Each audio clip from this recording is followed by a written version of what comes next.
सह वीर्यं करवावहै तेजस्विनावधीतमस्तु मा विद्विषावहै।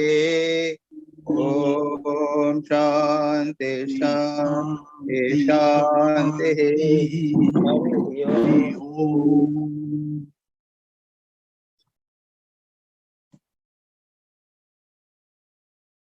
यस, तो आज समरी करेंगे। Subir Majumdar, is it? हाँ महाराज जी, आई एम रेडी महाराज। अच्छा, गुड मॉर्निंग। चलो, प्रणाम महाराज जी. Today's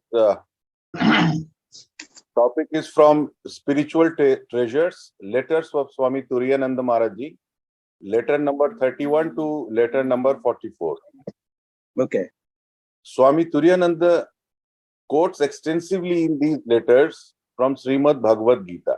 Let us see what he has to teach us this time. In the 31st letter, he talks of the essence of Gita.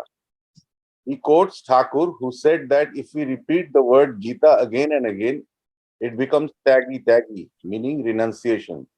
And that is the essence of Gita. Next again, he says, other messages of Gita could be to perform Swadharma in a spirit of non-attachment and offer the fruits to God. And whenever you do, whatever you do, eat, offer as sacrifice, etc., do it as an offering to me. Yat karoshi yadashnashi yat johoshi dadashi yat tapasyashi kaunteya tat kurushva madarpanam. Becoming perfect through many births, a yogi reaches the supreme goal. In his last life, man will be endowed with Daivi Sampat, and all his samskaras will be good, and finally he will realize God. In the next letter, number 32, he speaks again from Gita and values. He says he has become everything, and he plays all these games while residing in every being. Then he says, know for certain that this petty is the root of all troubles and ignorance. Then he goes on to say what self-surrender means. It is to practice contentment by thinking wherever the Lord keeps me is for my own good. We should unify our will with God's will and practice even-mindedness in happiness, misery, gain, loss, etc. Real resignation to God is liberation.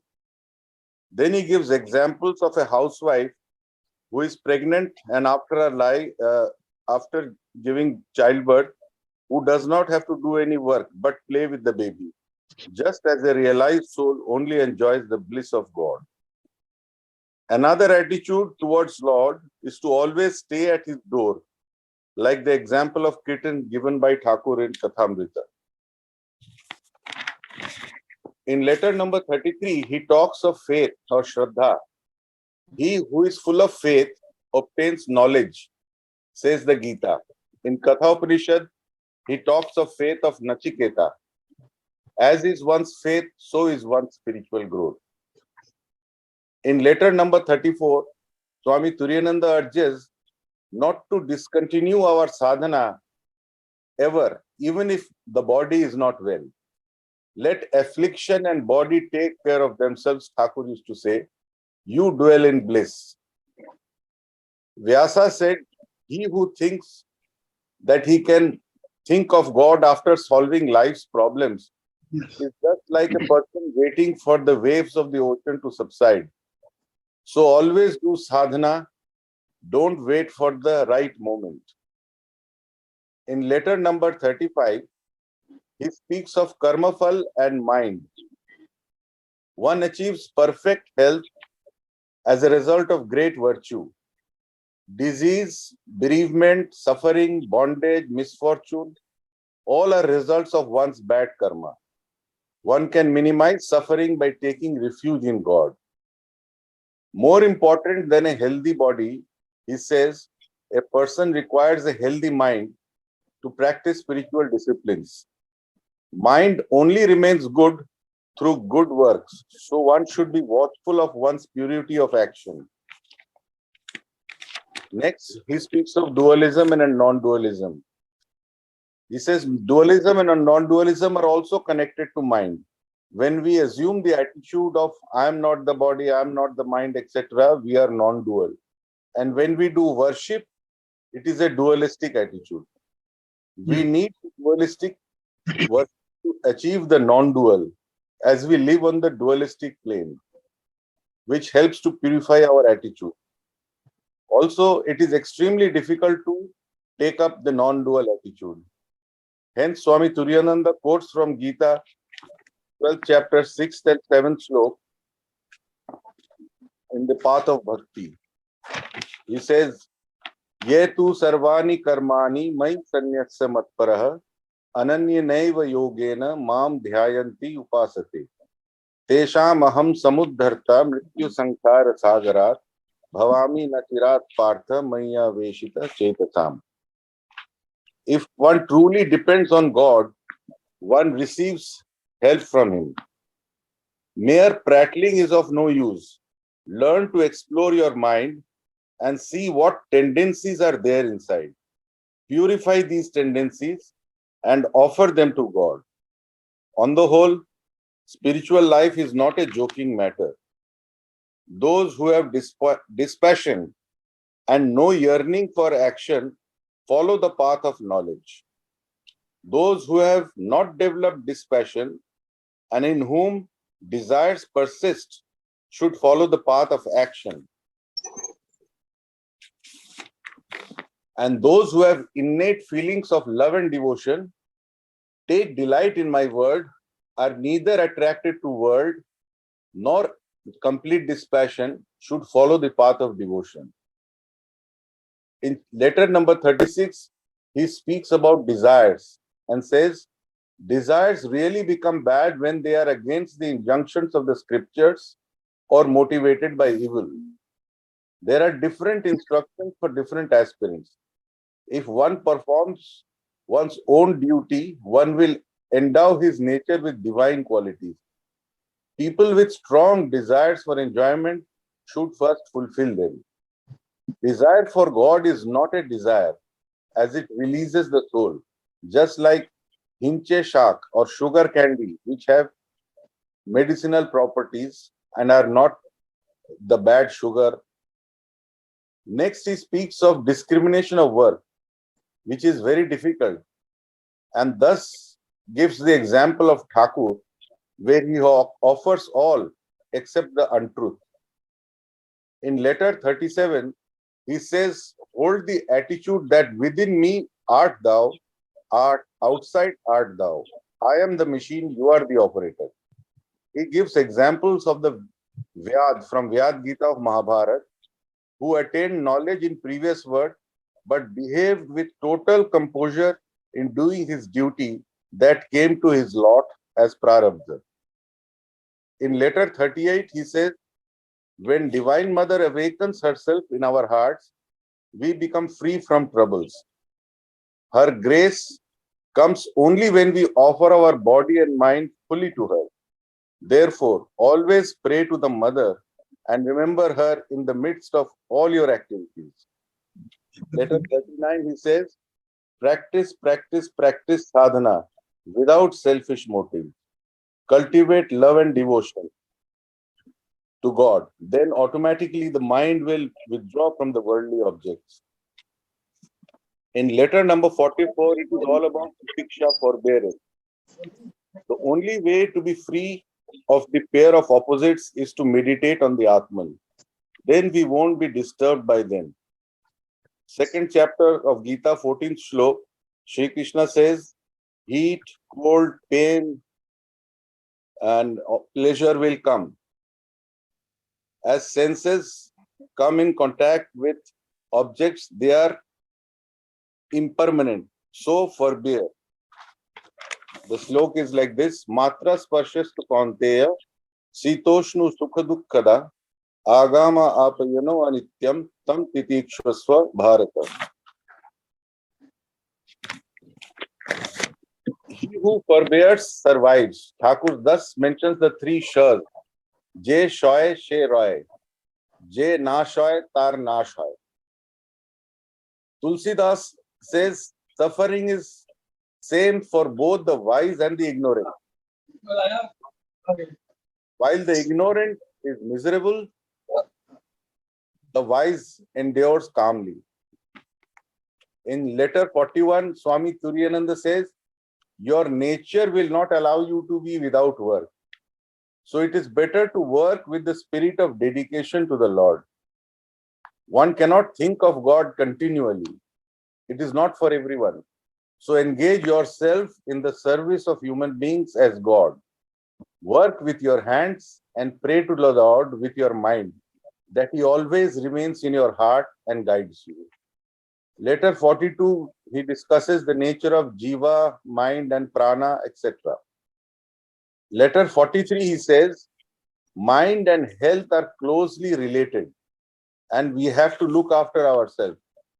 Man is his own friend and own enemy, quoting from the Gita, 6th chapter, 5th shlok.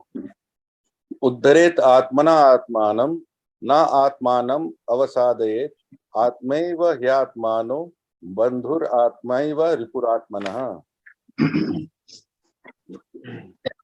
After that, he says, practice the following virtues.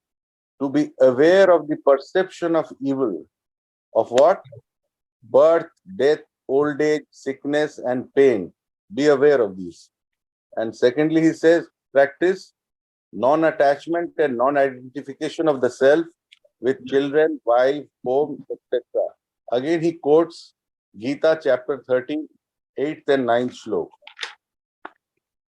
Indriyartheshu vairagyam anahankara evacha jara vyadhi dukkha doshanu darshanam asakti na manga putra dwara grihadishu nityam cha samachittatvam ishtha anishtha उपस्थित मयि चानन्य योगेन बुद्धिरव्य विचारिणी विवेक देश सेवित्वम अरति जन संसित.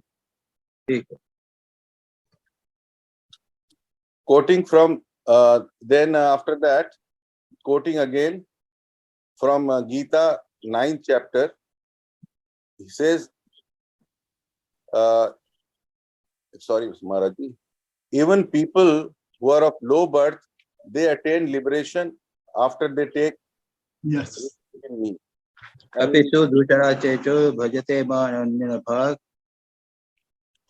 This is, I think, this is from 32nd slok, Mam hi partha vyapashritya yapi पाप योनियो तथा शूद्र te api yanti param gati.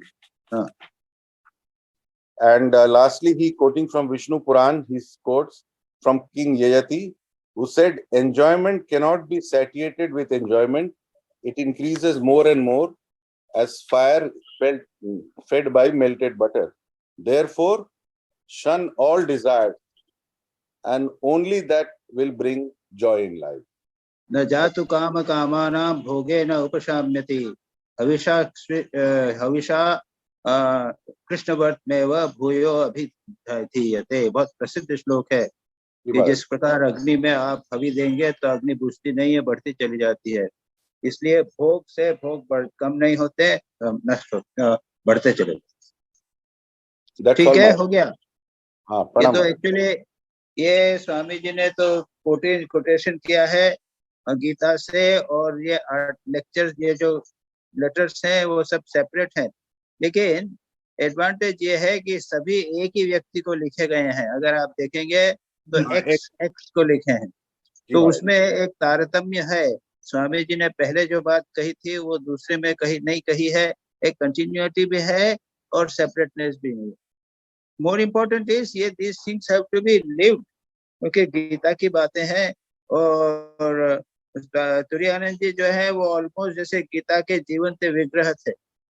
वो अत्यंत एक संयम और अत्यंत तपस्या में जीवन उन्होंने व्यतीत किया. तो अब प्रश्न ले लेवे. इतु घोष. जी प्रणाम। हाँ सुनना, तुम्हारा तो दो टाइम का क्वेश्चन है, बाप रे। जी हाँ, दो सेट ऑफ क्वेश्चंस हैं। जी। चलो हाँ,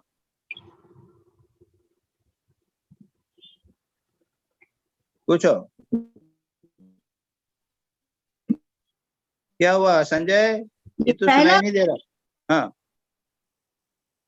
स्पीक स्पीक, नॉट लिसनिंग। पहला प्रश्न है, हाँ this time question. The Lord Himself said in the Gita, whatever you do, whatever you eat, whatever you offer in sacrifice, whatever in the form of austerity, do it as an to me. So my question is to remember and practice this in every action seems difficult in the beginning. If sometime we forget this offering before and while performing, but later after recollection we offer it, does it have the same or it does not work? You know, these things are minor things. You know, we will always in संसार Okay. में हैं तो हम भूल जाएंगे. You see, what you have to do is, before you begin the work, remember God. ब्रह्मानंद जी ने कहा है, before you begin the work, कोई कर्म करो, रोटी बना रहे हो तो रोटी बनाना, खाना बनाना जब शुरू किया हो तो उसके पहले भगवान को याद कर लो, और after the you have finished the work you remember God. And Brahmananda ji also said, also in between, एक रोटी बनाने के पहले याद करो, दूसरी रोटी बनाने के पहले याद कर लो, तीसरी रोटी बनाने के पहले याद करो, बीच में याद नहीं भी करो तो doesn't matter. So that is the thing. Secondly, ऐसा है कि यू जस्ट कंसिडर, सपोज तुम्हारा बच्चा है वो पास में खेल रहा है, तो you are, although you might be preparing roti, but your part of the mind is always in the child. Similarly, you must get a habit of keeping our mind in God. The mechanical work जो होते हैं उसमें तो 50% mind भगवान में रहा जा सकता है जी, बट एक्टिव वर्क जो होते हैं, माइंड जो होता है उसमें बिफोर एंड आफ्टर याद करना चाहिए. The point is, this is a very important thing. Constant remembrance of God के बिना काम चलता नहीं है. Once a week, संडे के दिन अगर बात करेंगे और सारा एक सप्ताह खाली रहेगा तो ऐसे काम नहीं चलेगा. तो take it very seriously, there is no difficulty. जी. और practice of presence of God किताब है, ब्रह्मानंद जी के इटर्नल कंपेनियन है, उनमें सब डिटेल्स में दिया गया है सब चीज. जी, हमेशा कभी कभी भूल जाते हैं, तो फिर अगर बाद में भी कर ले कोई बात नहीं, ठीक है. Second question, the Prajapati in the beginning created men together with sacrifice and said, by this shall we multiply. Let this be the cow of plenty and yield unto you the milk of your desires. So please explain this part. No, read the passage again. Okay. So, अगर यज्ञ strong Dzire होगी ना, तो उसको हमने क्या किया, यज्ञ किया जी, फुलफिलमेंट ऑफ डिजायर के लिए यज्ञ किया. तो what do you mean by yajna? Automatically lot of restraint has to be practised in yajna. Automatically यज्ञ में जो करेंगे भगवान को अर्पण करेंगे मेंटली. तो उसने पुत्रेष्टि यज्ञ किया, पुत्र के लिए यज्ञ किया, लेकिन उसके साथ में कितना सेल्फ कंट्रोल करना पड़ा, कितना भगवान का स्मरण करना पड़ा. भोग के लिए, इच्छा के लिए किया, लेकिन उसके साथ में कितना करना पड़ा था. तो इसलिए अगर तुम्हारी इच्छा स्ट्रांग होवे तो यज्ञ के रूप में आप उस इच्छा को पूर्ति करो, यानी यज्ञ के रूप में करो, यज्ञ के साथ करो. नहीं, इसीलिए that is the idea. Remember, यानी इसीलिए कहा कि बहुत सारे यज्ञ किए ना, पितृ यज्ञ, भूत यज्ञ, नृ यज्ञ, देव यज्ञ, ऐसे कई प्रकार के यज्ञों को गृहस्थों के लिए व्यवस्था कर दी है. उसके पीछे भाव क्या है? भाव ये है कि भाई तुमको तो इन सब लोगों को, देवताओं को, ब्रह्म को अपने पितरों को, संसार के प्राणियों को तुमको फुलफिल करना पड़ेगा। तो तुम अगर भोग की इच्छा करते हो तो इनकी भी, इनको सुख प्रदान करो। तो yajna is a technique by which we remember God and become unselfish. इसके द्वारा हम भोग भी करेंगे लेकिन अनसेल्फिश बनेंगे और भगवान का स्मरण करेंगे। जी इसलिए यज्ञ को इतना पुराने जमाने में इतना महत्व दिया जाता। जी आजकल स्वामी जी ने शिव ज्ञान से जीव सेवा किया है, तो ये भी एक यज्ञ है। जी अब तुम भोग करो लेकिन उसके साथ में डोनेट करो, सेवाश्रम को डोनेट करो, ये सब जी महाराज जी देवाशीष साहब, एक इस सिलसिले में थोड़ा छोटा सा डाउट। okay? महाराज हाँ जी, भाई, हाँ। जी महाराज जी, यज्ञ का मतलब है सैक्रिफाइस, इज इट ट्रू? हाँ? यज्ञ का मतलब है सैक्रिफाइस, इज इट ट्रू? नहीं, यज्ञ का मतलब है आहुति देना। Translation is very difficult. यज्ञ का मतलब इंग्लिश हाँ ना, इंग्लिश, इसलिए उसको सेक्रीफाइस बोल दिया है। अब सेक्रीफाइस से कई प्रकार के मीनिंग आ जाते हैं। ये तो भोग आ गया, अभी अभी आपने जो बताया ये तो भोग के लिए कर रहे हैं। हाँ, तो उसमें क्या है कि सेक्रीफाइस करके भोग करो। कैसे होता है? त्याग के द्वारा भोग करना है, त्याग होना पड़ेगा, केवल भोग से काम नहीं चलेगा। पर महाराज इसके अंदर तो फिर हम संसार में लिप्त हो जाएंगे ना भाई। नहीं, संसार में जो लोग संसार में लिप्त हैं उन्हीं के लिए यज्ञ की बात है। अच्छा, बराबर। जी जी महाराज। अच्छा थैंक यू महाराज जी। अच्छा, वो लास्ट टाइप का प्रश्न मेरा है। जपात सिद्धि is the word repeatedly told by the mother. I have heard that Swami Gahananand ji, Gopalir Ma, were also Japat Siddha. But how it equals to meditation? Is a Japa Jap equal to that? देखो, तुमने एक बहुत important प्रश्न किया है जप के बारे में। जपात सिद्धि यानी एक पॉइंट जो है कि जो आदमी बैठकर, एक आसन पर बैठकर बिना हिले डुले कंटिन्यूअसली जप करता है तो ऑटोमेटिकली वो मेडिटेशन हो जाता है। और लंबे समय तक एक आसन पर बैठकर वर्षों तक अगर कोई करे तो हम बोलते हैं कि जप में सिद्ध हो गया। उसको क्या कहते हैं? दीर्घ काल निरंतर्य सत्कारा सोइवतो दृढ़ भूमि। एक आसन पर लंबे समय तक आदर के साथ में अगर कोई जप करे तो वो दृढ़ भूमि यानी वो सिद्ध हो जाता है। पातंजल योग से मित्र कहा है तद जप तद अर्थ भावनम। भगवान का नाम का ध्यान, वहां तो प्रणव कहा है।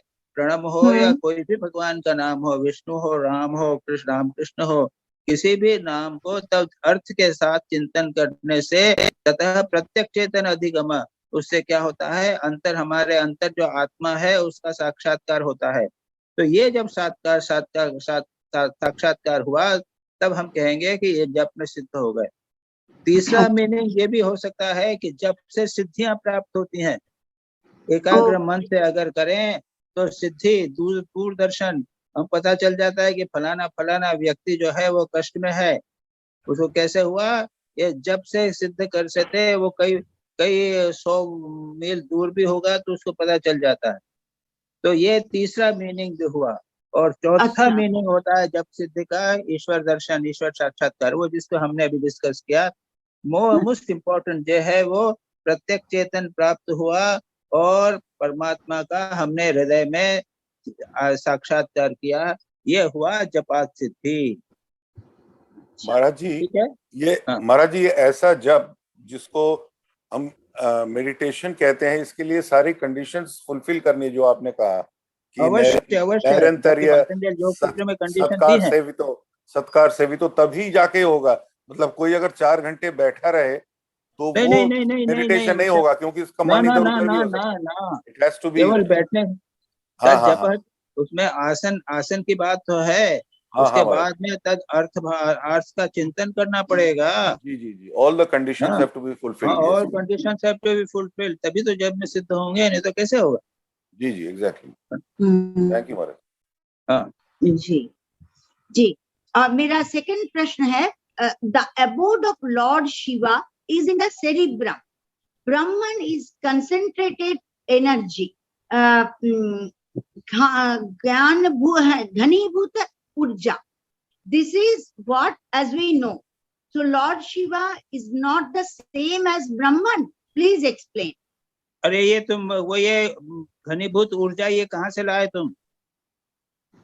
ये अपने मन से ये लगा तो दिया? ये आर्टिकल में तो नहीं है? ये तो बहुत बार पढ़े हैं कि घनीभूत एनर्जी, जिसमें हम हमारे रामकृष्ण देव को सोचते हैं कि उन्होंने अपना फॉर्म लिया। ये हमने कई बार लेक्चर में सुना अरे है बाबा और ये पढ़ा तुम भी है। नहीं कितनी चीजें सब मिला दिए रहे तुम। ऊर्जा को क्यों लाते हो यहाँ पे? ऊर्जा का पॉइंट ही नहीं है। मेरे को तो बताओ कहाँ पे किताब मिलता है ऊर्जा में है? मैंने तो कितना सब वचनामृत वगैरह पढ़ा, ऊर्जा की बात तो आती नहीं है। मिला रहे हो। देखो भगवान जो है यहाँ जब ब्रह्म की बात करते हो, सुनो, सेरिब्रम की बात करते हो, यानी क्या? सहस्रार। सेरिब्रम भी क्यों लाते हो? कहाँ लिखा हुआ है सेरिब्रम? सेरिब्रम ने ऊपर सहस्रार। सहस्रार में ब्रह्म रहते हैं जी। हमारा सहस्रार है ना, सहस्त्रदल पद्म, सेरिब्रम यानी सहस्त्रदल पद्म। तो उसमें कल्पना करते हैं कि यहाँ पे भगवान है या ब्रह्म है या ठाकुर है। अब तुम्हारा second, this is all right. Now what is your question? तो वहां पे शिव ब्रह्म, सुनो, ब्रह्म को लाए या फिर शिव को लाए हो? हाँ वही बोल रहे हैं, ये है तो हम बोल रहे हैं लॉर्ड शिवा ब्रह्म सब एक ही है। हाँ ब्रह्म और एक, तुम जो नाम, तुम्हारे ऊपर नाम पे निर्भर करता है, तुम ब्रह्म बोलो या शिव करते हो, डिपेंड अपॉन यू। बट ये ब्रह्म, that Shiva is not that Vishwanath के शिव। वो शिव जो है वो जटाधारी शिव नहीं होंगे फिर? पर्सनल नहीं होगा। नाम बदलना पड़ेगा तुमको। शिव का अर्थ होता है जटाधारी शिव है, या गले में सर्प है, वो शिव और ब्रह्म वो एक कैसे हो गए? Your whole question is confuse. फिर उसमें तुमने एनर्जी मिला दिया। एनर्जी कहाँ से लाए?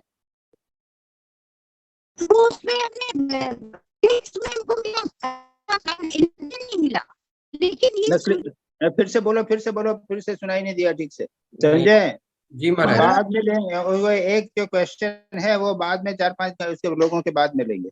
जी जी जी ठीक है, ठीक है, ओके। महाराज यहाँ पर महाराज ईटू के प्रश्न में हम ऊर्जा घनीभूत के बदले अपन प्रज्ञान घन कह सकते, मतलब चैतन्य रूपी घन। वो ऐसा है कि you should be very clear. You are using the word Pragyan. You should be clear what you mean by प्रज्ञान. चैतन्य का घनी रूप। हाँ तो वो तो ठीक है। ब्रह्म यानी ब्रह्म तो चैतन्य है ना, घनीभूत हुए ना। That is all right. जैसे शिव घनीभूत और ब्रह्म चैतन्य। हाँ ठीक है। अब उसके बाद उसका क्वेश्चन तो हुआ ही नहीं ना। क्वेश्चन तो हुआ नहीं है। दैट इज ओनली स्टेटमेंट है कि हमारे मस्तिष्क के ऊपर सहस्रार के अंदर ब्रह्म है यानी घनीभूत चैतन्य है। Okay, what is the question? The question has not yet come. There is a statement you have told that Brahman हमारे सहस्रार के अंदर ब्रह्म है, उसको भी सर्व ब्रह्म करके मिला दिया है। The question is not clear what she wanted to ask. चलो ठीक है, आगे चलते हैं। एक क्वेश्चन लास्ट में फिर से करेंगे, याद रख। दिलीप भाई। जी महाराज जी, जी महाराज जी, प्रणाम। जी महाराज, आप अपना मोबाइल घुमा लीजिए, क्योंकि आप हम लोग को हॉरिजॉन्टल की जगह वर्टिकल की जगह हॉरिजॉन्टल में दिख रहे थे। जी मैं जैसा है वैसा के वैसे ही रखा है, लेकिन आप लोग सब वर्टिकल दिखाई दे रहे हैं मेरे को।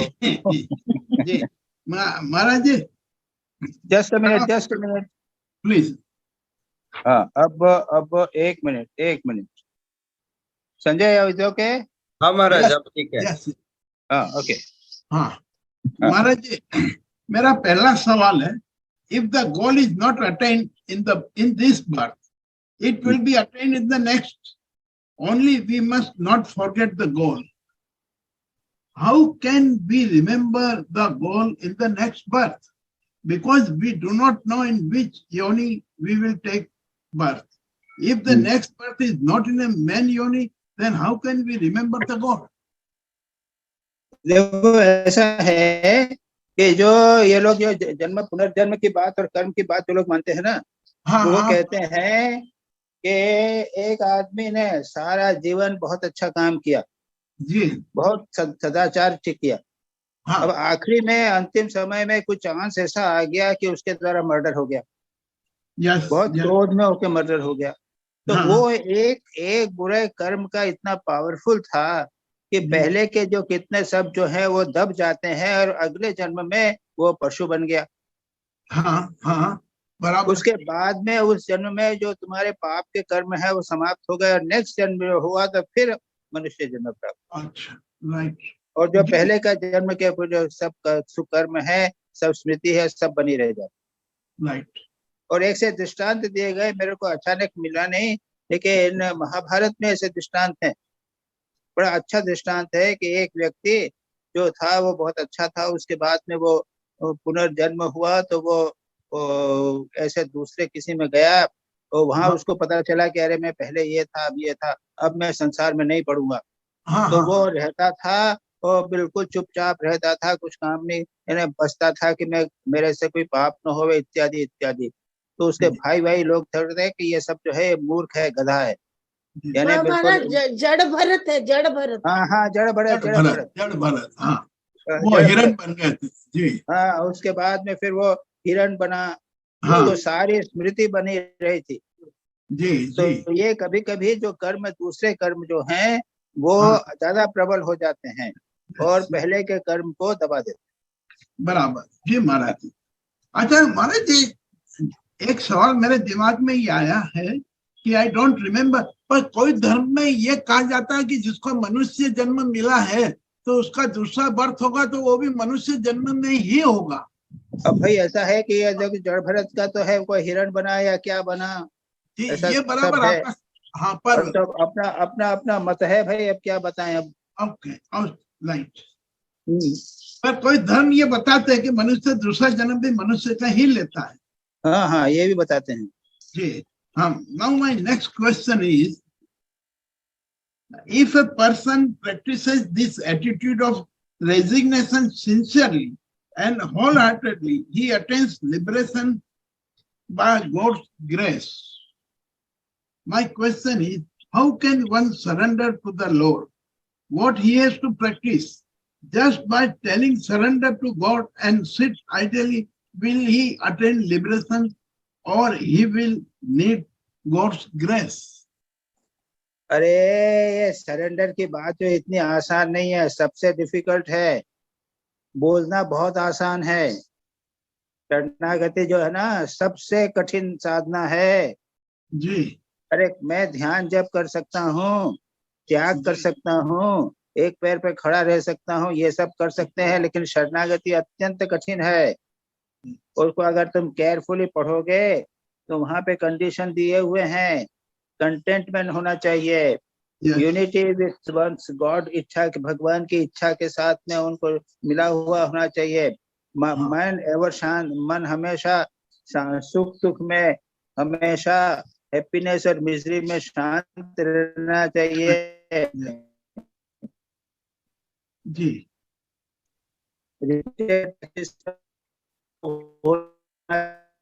आवाज बंद, पैसेज पढ़ना उसमें ये इच्छा है, तो ये ऐसा व्यक्ति शरणागत हो सकता है, इतना आसान नहीं है बाबा। जी महाराज। Yes, my next question is, human life will be fruitful if we have devotion to God, otherwise it is mere suffering. How a sadhak can have a complete devotion to God in the midst of suffering? क्या समझाने? ऐसा है, हाँ जी। ऐसा है कि भक्ति योग में जो है ना नियम बहुत होते हैं। हाँ बिल्कुल। तो तुम्हारा इसके अंदर जो है ना सफरिंग की बात करो, भक्ति योग अगर कोई व्यक्ति नियम से रहेगा तो उसका जीवन जो है ना काफी कठोर जीवन हो जाता है। हाँ, उदाहरण के लिए अगर हम लोग जो आश्रम में रह रहे हैं ना, हाँ, बड़े मजे से रह रहे हैं, लेकिन आपको अगर इस आश्रम में रखा जाए तो आपकी हालत खराब हो जाएगी कि नहीं हो जाएगी? बिल्कुल हो जाएगी। फिर तो इससे आपका थोड़ा सा समझ हुआ, समाधान हुआ कि नहीं हुआ? भक्ति योग की बात क्या कर रहे हो तुम, उसमें कंफ्यूजन हो रहा है। नहीं, human life will be fruitful if we have devotion to God, otherwise it is mere suffering. हाँ, ये अगर मेरा सवाल है देखो यहाँ पे। अभी तो हम संसार में हैं, हम्म। भगवान भक्ति यदि होगी तब हमारे जीवन में सार्थकता आएगी। हम जो कर रहे हैं तो सुख दुख मिल रहा है, जैसे हैं वैसे के वैसे ही हैं। बुढ़ापा जब आएगा तब दुख ज्यादा हो जाएगा, आपके परिवार के लोग आपको कष्ट देंगे, ये सारी की सारी बात हमेशा होती रहेगी। और ये इसका यदि भक्ति होगी तब ये इसको चुपचाप आप शांति से सहन कर सकोगे, नहीं तो ये सारे कष्ट देंगे। बराबर महाराज जी, राइट। महाराज जी, why should it be difficult for us to stay in the ashram, जैसे आप बता रहे हैं? करके देखो ना पता चल जाएगा। इसलिए क्योंकि संसार खींचेगा, इसलिए कह रहे हैं आप? नहीं, ऐसा है कि लगता है तो अपरेंटली लगता है कि बड़े आनंद में है, लेकिन कितने रिस्ट्रिक्शंस है, जनरल रिस्ट्रिक्शंस कितने हैं। हम लोग बेसिकली वी गॉट ट्रेन, यानी 9 साल तक संयम का ट्रेनिंग होता है, उसके बाद में ये जीवन ज्ञान प्रारंभ होता है। बेसिक है संयम, सेल्फ कंट्रोल, शरीर मन इंद्रियों सबका कंट्रोल। और उसके बाद में फिर 9 साल के बाद में हमारा संन्यास होता है। यानी इट इज नॉट दैट आप जैसा जीवन व्यतीत कर रहे हैं, अगर उसमें सेल्फ कंट्रोल नहीं होगा तब क्या होगा बोलो? तो गृहस्थ का जीवन जो है सेल्फ कंट्रोल बेसिकली, तो उसमें काफी छूट है, भोग की छूट है। हमारे यहाँ पे भोग का कोई चांस ही नहीं है। ये खाना जो मिल गया सो मिल गया, हमारी इच्छा तो मिलता नहीं है जी। लेकिन महाराज, हम लोग की एज भी तो एक वानप्रस्थ संन्यास की तरफ जा रहा है, तो क्या हम ये मनोभाव अपने गृहस्थ जीवन में नहीं ला सकते? मैं ये अवश्य लाना। गृहस्थ जीवन जो है वो गृहस्थ जीवन जो है वो धीरे धीरे संयम का ही जीवन है। जी महाराज, वो तो गृहस्थ को वानप्रस्थ के बाद संन्यास में पहुंचना है, तो ट्रेनिंग इसी प्रकार करनी चाहिए। जो लोग तेजी से ट्रेनिंग नहीं कर सकते, 9 साल में ट्रेनिंग नहीं कर सकते, उसके लिए कहा भाई 25 साल तक तुम गृहस्थ जीवन में रहो। जी। उसके बाद 25 साल तक वानप्रस्थी रहो, उसके बाद सन्यासी रहो। तो आपको तो 50 साल दिया है ट्रेनिंग के लिए, हमने इस 9 साल में संयम की ट्रेनिंग कर ली। उसके बाद हमको टीवी मिले ना मिले कोई फर्क नहीं पड़ता। जी। खाने को जो मिले सो मिल जाता है, इधर उधर घूमने फिरने की इच्छा नहीं, बड़ा मजे से है, आनंद में है। As a matter of fact संयम का जीवन, भगवत चिंतन का जीवन इतने आनंद का जीवन है, अगर इसको एक बार आपको पड़ जाए तो आपको गृहस्थ जीवन जो है वो बड़ा बोझा बनने लग जाए।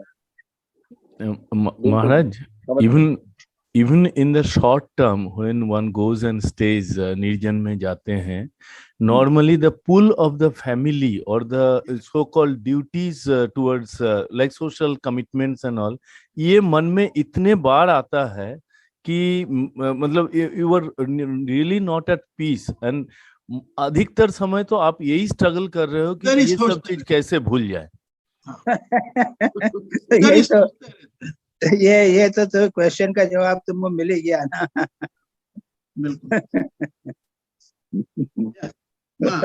आसान नहीं है महाराज जी। ये इस समय इस एज पे आने के बाद ये संभव नहीं हो पाता है।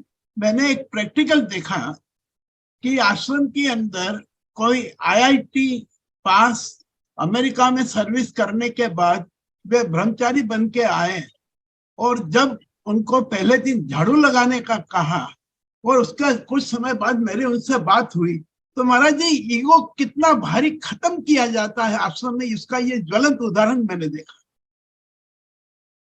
नहीं, वो तो क्या है कि हम जब ट्रेनिंग सेंटर में गए थे जी तो 1 महीने की हमको लेटरिन साफ करने की ड्यूटी थी। तो हाँ, बस तो ये लेटरिन साफ करने की ड्यूटी 1 महीने, वहां पे तो हमारे यहाँ की वो स्वीपर नहीं आते थे। जी बराबर जी तो 1 महीने तक लेटरिन साफ की ड्यूटी थी। 1 महीने मंदिर की सफाई करने की ड्यूटी थी। यस 1 महीने लोगों को खाना परोसने की ड्यूटी थी। तो ये जितने काम है ये सब हम करते हैं। तो हाँ, बस ये अहंकार खत्म करता है बस। और ये अहंकार हमको तो पता ही नहीं चलता है कि अहंकार खत्म हो रहा है कि नहीं हो रहा है। हम तो मजे से करते थे, आनंद से करते थे। आप लोगों को लगता है कि हमारा अहंकार खत्म हो रहा है। हम तो बड़ा मजे से करते थे। Maharaj, because you have chosen the path, you have chosen that is same thing. But when we go, we have not chosen the path, and we have to. हमें ये मालूम पड़ता है कि हमारा घमंड खत्म हो रहा है। वो वो थोड़ा सा किसी आदमी ने बोला कि भैया मेरी जरा एक कुर्सी उठा के यहाँ रख दो ना, तो मुंह भूल जाता है। मेरे को उसने ये बोल दिया। मेरा काम है क्या? Yes, Maharaj ji, now my next question is, I am not the body, the mind or the intellect. I am the Atman, pure and untainted by sin. I am existence, knowledge, bliss, absolute. When one feels this, where is duality? It is not enough to recite these words, one has to experience them. Maharaj ji, ये पूरा article में लिखा हुआ है। Maharaj ji, we can recite the word, I am not the body, the mind or the intellect. I am the Atman, pure and untainted by sin. I am existence, knowledge, bliss, absolute. But how can we experience that? नहीं, इसको करो ना। जब आपको खाना नहीं मिले, जब खाना नहीं मिले जी तब सोचो। ये तो अपने से सीधा लग जाएगा कि मैं देह नहीं हूँ, मैं देह वाला हूँ। देह मेरी है, ये थोड़े से विचार से पता चल जाता है। हम कहते हैं ना, मेरा मन बड़ा चंचल था, तो मैं चंचल मन से भला अलग हो गया। तो जी, और मैं क्या कहता हूँ, अरे मेरे अहंकार को ठेस लगी तो मैं और अहंकार अलग हो गए। तो जी, ये थोड़े विचार से ये चीजें हो जाएंगी। ये सारा प्रोसेस जो है ना, विचार का प्रोसेस है। जी जी, विवेक चूड़ामणि में सारा डिटेल में दिया हुआ है। हाँ जी, कई श्लोक हैं जो ये बताते हैं कि मैं मन देह नहीं हूँ। ये देह जो है बड़ी होती है, छोटी होती है, मैं तो जैसा हूँ वैसा के वैसा ही हूँ। फिर मन की बात करते हैं, मन कभी चंचल होता है, कभी शांत होता है, और मैं तो दृष्टा हूँ मन का। ये विचार की प्रोसेस है, बड़ी बढ़िया प्रोसेस है ये। इसके द्वारा सिद्ध हो जाता है कि मन बुद्धि अहंकार ये सब मैंने, मनोबुद्धि अहंकार चित्ता निनाहम, ये श्लोक का यहाँ पे वर्णन दिया है। मन बुद्धि अहंकार चित्त में नहीं हूँ, मैं नाक कान मुंह नहीं हूँ, मैं यह हूँ, मैं आकाश प्राणी इत्यादि का बना हुआ नहीं हूँ, मैं तो इन सभी से भिन्न हूँ। क्यों? मैं इनको देख सकता हूँ। जिस किताब वस्तु को मैं देख रहा हूँ, मैं अपना चश्मा तो नहीं हो सकता, मैं अपने देह को देख रहा हूँ। मैं समझता हूँ कि देह से मैं देह को देख रहा हूँ। मैं कहता हूँ कि मेरे देह में दर्द हो रहा है, तो मैं देह जो देखने वाला है वो दृष्टा और दृश्य अलग हो गया। तो बिल्कुल जी, तो ये दृष्टा दृश्य विचार है। कई प्रकार के विचार विवेक चूड़ामणि इत्यादि ग्रंथों में वेदांत में है। इसके द्वारा यदि प्रतिदिन करेंगे तो हमको स्पष्ट लगेगा कि मैं देह नहीं हूँ, मन नहीं हूँ, बुद्धि नहीं हूँ, अहंकार। अच्छा, जी महाराज, हो गया जी। इसके आगे क्वेश्चन है इसी पेज पे। इवन ए साधक ऑफ भक्ति भाव by default, by passing of time becomes अद्वैत और नॉन ड्यूअलिस्टिक। महाराज जी, ये भक्ति भाव वाले नॉन ड्यूअलिस्ट कैसे बन जाता है? How is it possible? वो तो ड्यूअलिस्ट ही रहते ना भक्ति वाले। तो यहाँ पे आर्टिकल में लिखा हुआ है। हाँ, देखो देखो देखो। यस, भगवान से प्रेम हुआ ना, गोपियों को प्रेम हुआ था भगवान से। हाँ, तो जी। पहले तो कृष्ण अलग अलग थे, हाँ उसके बाद में गोपी को इतना कृष्ण का प्रेम हो गया कि वो कहने लगी कि मैं ही कृष्ण हूँ। जी बोली थे ना, है कि नहीं भागवत में? जी जी जी है, बिल्कुल है, हाँ, वो बिल्कुल है। मैं कृष्ण हूँ। हाँ तो हाँ मैं और कृष्ण अलग थे, वो एक हो गए तो अच्छा जी हाँ, दैट इज तो द जिसको एक्सट्रीम। वो द्वैत अद्वैत हो गया, तो यस यानी भगवान से जब मिलन हो गया तो फिर मैं और भगवान अलग कहाँ रहे, एक ही हो गया ना। बिल्कुल बिल्कुल नहीं रहे, बिल्कुल नहीं। ठीक है, हाँ। जी जी राइट। हाँ, now next question is on page number 73। हाँ। यहाँ पे एक ये लिखा हुआ है, both paths are equally difficult, और हिंदी आर्टिकल में लिखा हुआ है भक्ति योग ही सर्वाधिक सहज साध्य तथा शीघ्र फलदायी है। दोनों में भक्ति योग जो है, हाँ, हाँ, वो एक एक बात करते करते जब बात करते कहा कि भक्ति योग जो है सरल है ना। हाँ ये हिंदी में लिखा है, अंग्रेजी में हाँ लिखा हाँ, है ठीक है both ठीक है parts ठीक है are ठीक very है ठीक है difficult। ठीक है Yes, ठीक है, भक्ति योग सरल है। हाँ तब दिलीप भाई आप करके देखो भक्ति, कुछ दिन बाद पता चल जाएगा, बाप रे ये कितनी कठिन है। जी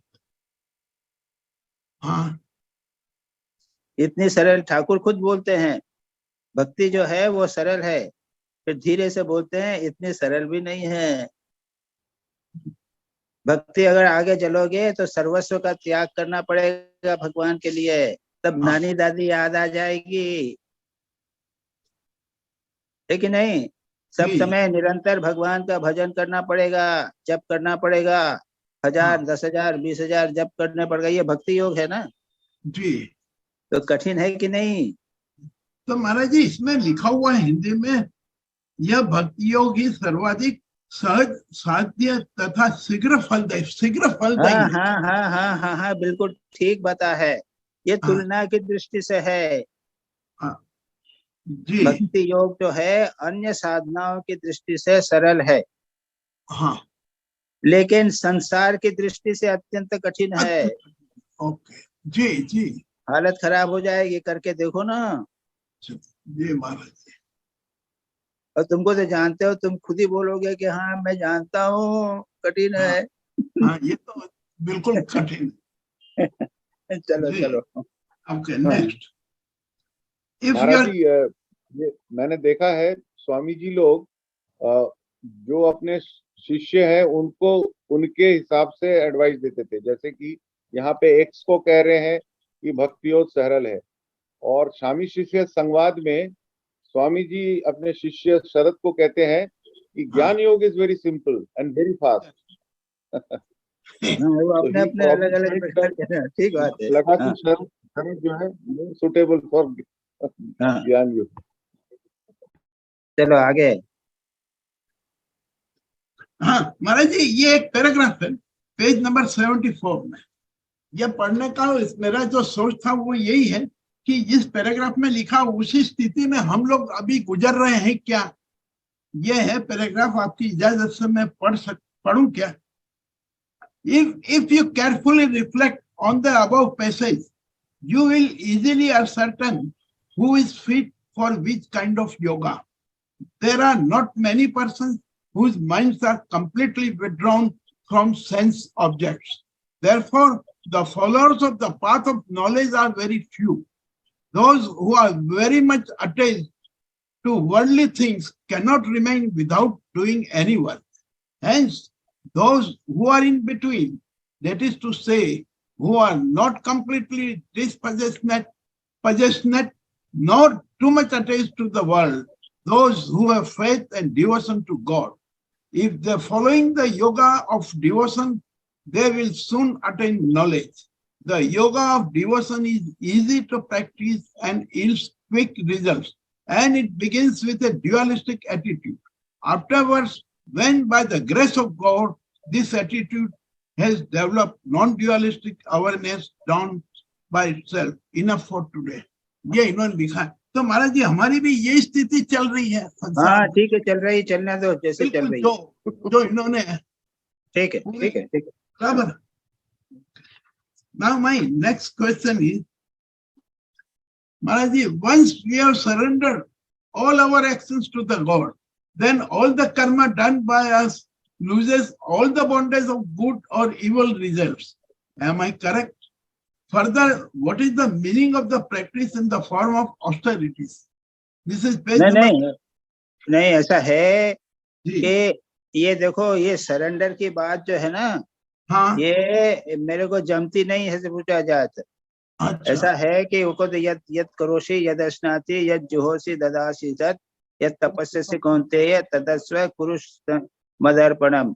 भगवान श्री अर्जुन को कहते हैं, आखिरी हाँ, में कहते हैं जी, 18वें अध्याय के शुरू हाँ, शुरू में बहुत किया, कर्म करो, ये करो, ध्यान करो, सब करो, पूरा कहा। उसके एंड में कहते हैं, जो कुछ करो सब मुझे समर्पण करो। तो जी, बाबा ये समर्पण जो है वो इतना आसान नहीं है, उच्चतम स्थिति है। तो मैं तो सच पूछा जाए, ये समर्पण में बात में है ना, बातचीत करना भी नहीं चाहता। हम सब कुछ करेंगे, मजा करेंगे और कहते हैं मैं समर्पण करूंगा। तो फिर जब उसके बाद में कष्ट आएगा ना, तो उसको भी समर्पण करना पड़ेगा, उसको चुपचाप सहन करना पड़ेगा। वह पाप कर रहे हैं तो भगवान करवा रहे हैं, हाँ, लेकिन उसके बाद में जब जेल में जाना पड़ेगा तब भी चुपचाप बोलना पड़ेगा कि हाँ भगवान करवा रहे। यानी आपने मस्ती से खाया, भगवान की देखो, भगवान की कैसी लीला है कि मेरे को भंडारे मिल रहे हैं। खूब देखो, ये हम साधु बन गए तो भंडारे ही भंडारे मिल रहे हैं, ठीक है, ये भगवान की इच्छा से हुआ, कृपा से हुआ। लेकिन उसके बाद में जब साधु लोगों को डायबिटीज हो जाती है ना, तो वो भी तो भगवान की कृपा से हुई है, ये तो नहीं मानते। नहीं तो महाराज जी ये नहीं मानते तो क्या मानते हैं? वो तो मानना ही पड़ता, तकलीफ तो मानना ही पड़ेगा। हाँ हाँ, मैं यही तो कहता हूँ कि ये भगवत कृपा या ये जो है ना प्रभु सब करा रहे हैं, ये बात न लाना ही अच्छा।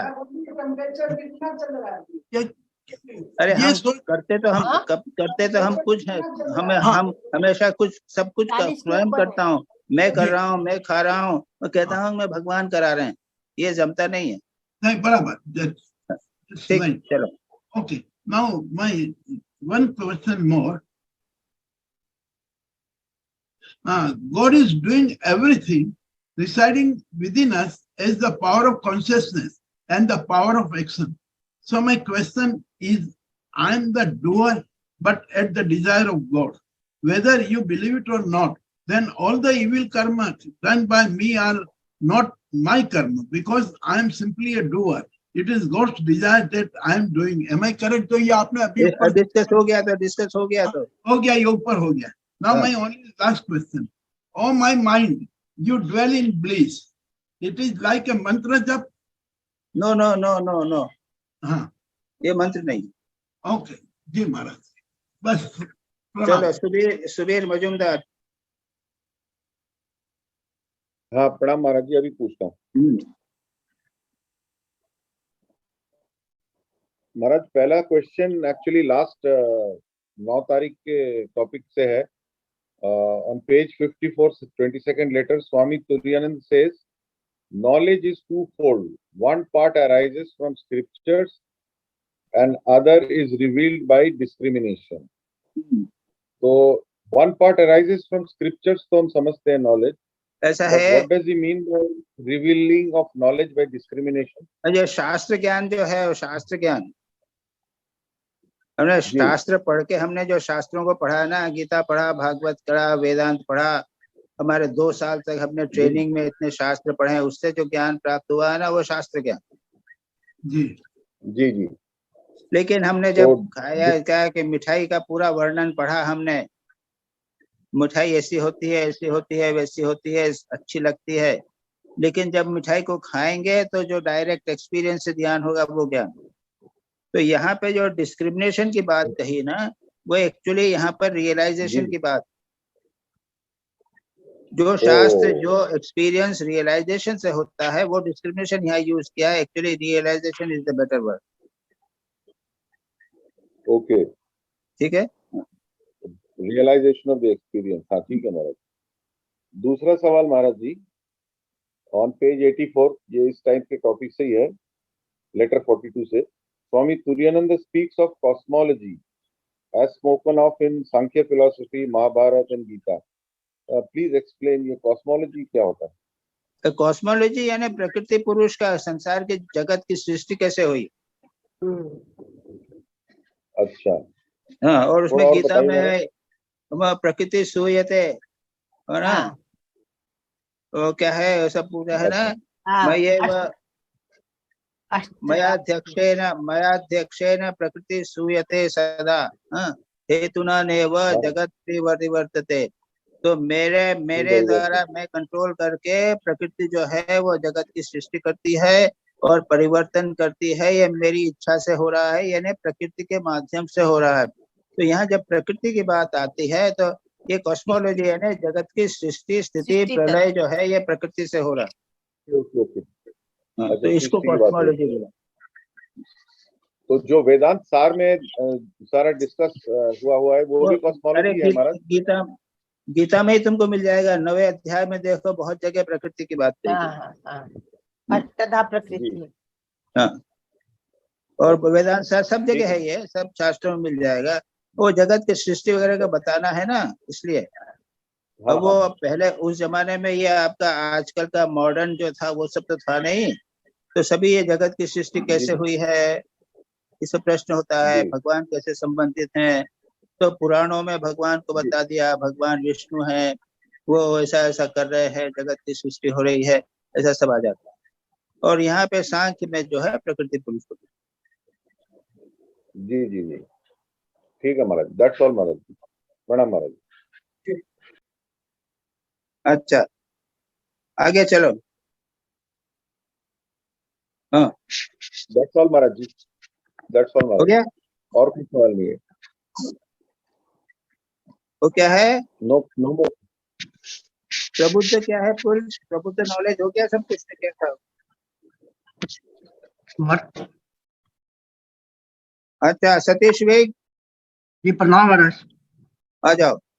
महाराज जो सुधीर मजमूदार ने प्रश्न पूछा है उसके कंटेक्स्ट में प्रश्न पूछ सकता हूँ क्या? जैसे उन्होंने डॉक्टर मजमूदार ने क्वेश्चन पूछा है तो उसके कंटेक्स्ट में मेरा भी एक क्वेश्चन था। पूछो, करो ना, करो। वो प्राणों में है ना, भगवान विष्णु के नाभि से सारा जगत पैदा हुआ है। हाँ, उसका क्या उसकी कॉस्मोलॉजी महाराज, उसका क्या? भगवान, ये जगत जो है भगवान से ही उत्पन्न हुआ है। जी जी जी। और नाभि से निकाले या सिर से निकाले या पैर से निकाले, कहीं कहीं मिल जाएगा। ये पैर से पृथ्वी हुई है, तो पेट से फलाना हुआ है, सिर से स्वर्ग हुआ है, ऐसा भी मिल जाएगा। बहुत सारे मिल जाएंगे वर्णन इस सृष्टि के। Right right. हाँ, नाभि से भी निकाल दिया, पैर से भी है। वो बोल रहा है पादवस्य विश्वभूतानि त्रिपादस्य, पैर से जो है सारे विश्व प्राणी भूत उत्पन्न हुए हैं। और उसके बाद में सिर जो है वो स्वर्गीय लोक हो गया, ऐसा भी वर्णन भी तो है। तो इसको कहाँ चक्कर में पड़ रहे हो भाई, तुमको अगर बनाना होगा तब तुमको करना पड़ेगा, नहीं तो अभी कुछ चिंता करने की। जहाँ हमारा विष्णु को मतलब कि ब्रह्म माना गया है, जैसे कि ब्रह्म है, ऐसा है। महाराज, my first question, self-surrender means to practice contentment that wherever the Lord keeps me is for my good, to unify one's will with the will of the God, and to practice even-mindedness in happiness and misery, gain and loss, and so on. Maharaj, chapter 2, verse 49 of Bhagavad Gita, Shri Krishna says, equanimity of mind is yoga, and Bhagwan calls it buddhi yoga. महाराज, मैं जानना चाहता हूँ कि इसको बुद्धि योग क्यों कहा उन्होंने, इसका क्या रिलेशन है? क्योंकि ये बुद्धि से होता है, इंटेलेक्ट से होता है। सारा वर्णन है उसमें, देखो तुम, बहुत लंबा वर्णन है ये।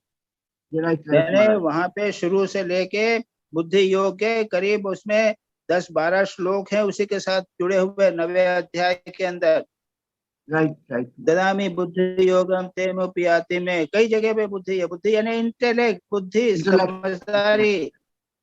राइट। हाँ, तो इसलिए उसको बुद्धि योग कहा। हाँ, महाराज, इसका मतलब ये है कि जो सेल्फ सरेंडर हम विवेक से कर रहे हैं, विवेक से न बुद्धि, इंटेलेक्ट इंटेलेक्ट विवेक एक ही तो बात है। यानी मैं बैठ कर सोचता हूँ वो अलग है। यानी मैं बैठ के ये सोचता हूँ कि भगवान ने सृष्टि कैसे की, तो मैंने सोचा कि पहले उन्होंने पंच तत्व को बनाया। पंच तत्व में पृथ्वी, वायु, अग्नि, जल सब लिया, आकाश। इसके बाद में उन्होंने मिलू के इस जगत की सृष्टि की। ये सब हुआ भगवान ने बुद्धि से किया। इसका विवेक से क्या लेना देना? डिस्क्रिमिनेशन अलग है। ठीक महाराज। और वो कहते हैं कि भगवान जब हैं तो जिन लोगों को समझाना होता है उनको बुद्धि देते हैं। ददामि बुद्धि योगम तेन याम उपयांति में, वो बुद्धि विचार के द्वारा वे अपना स्वरूप को समझते हैं, मुझे समझते हैं। ये विवेक है।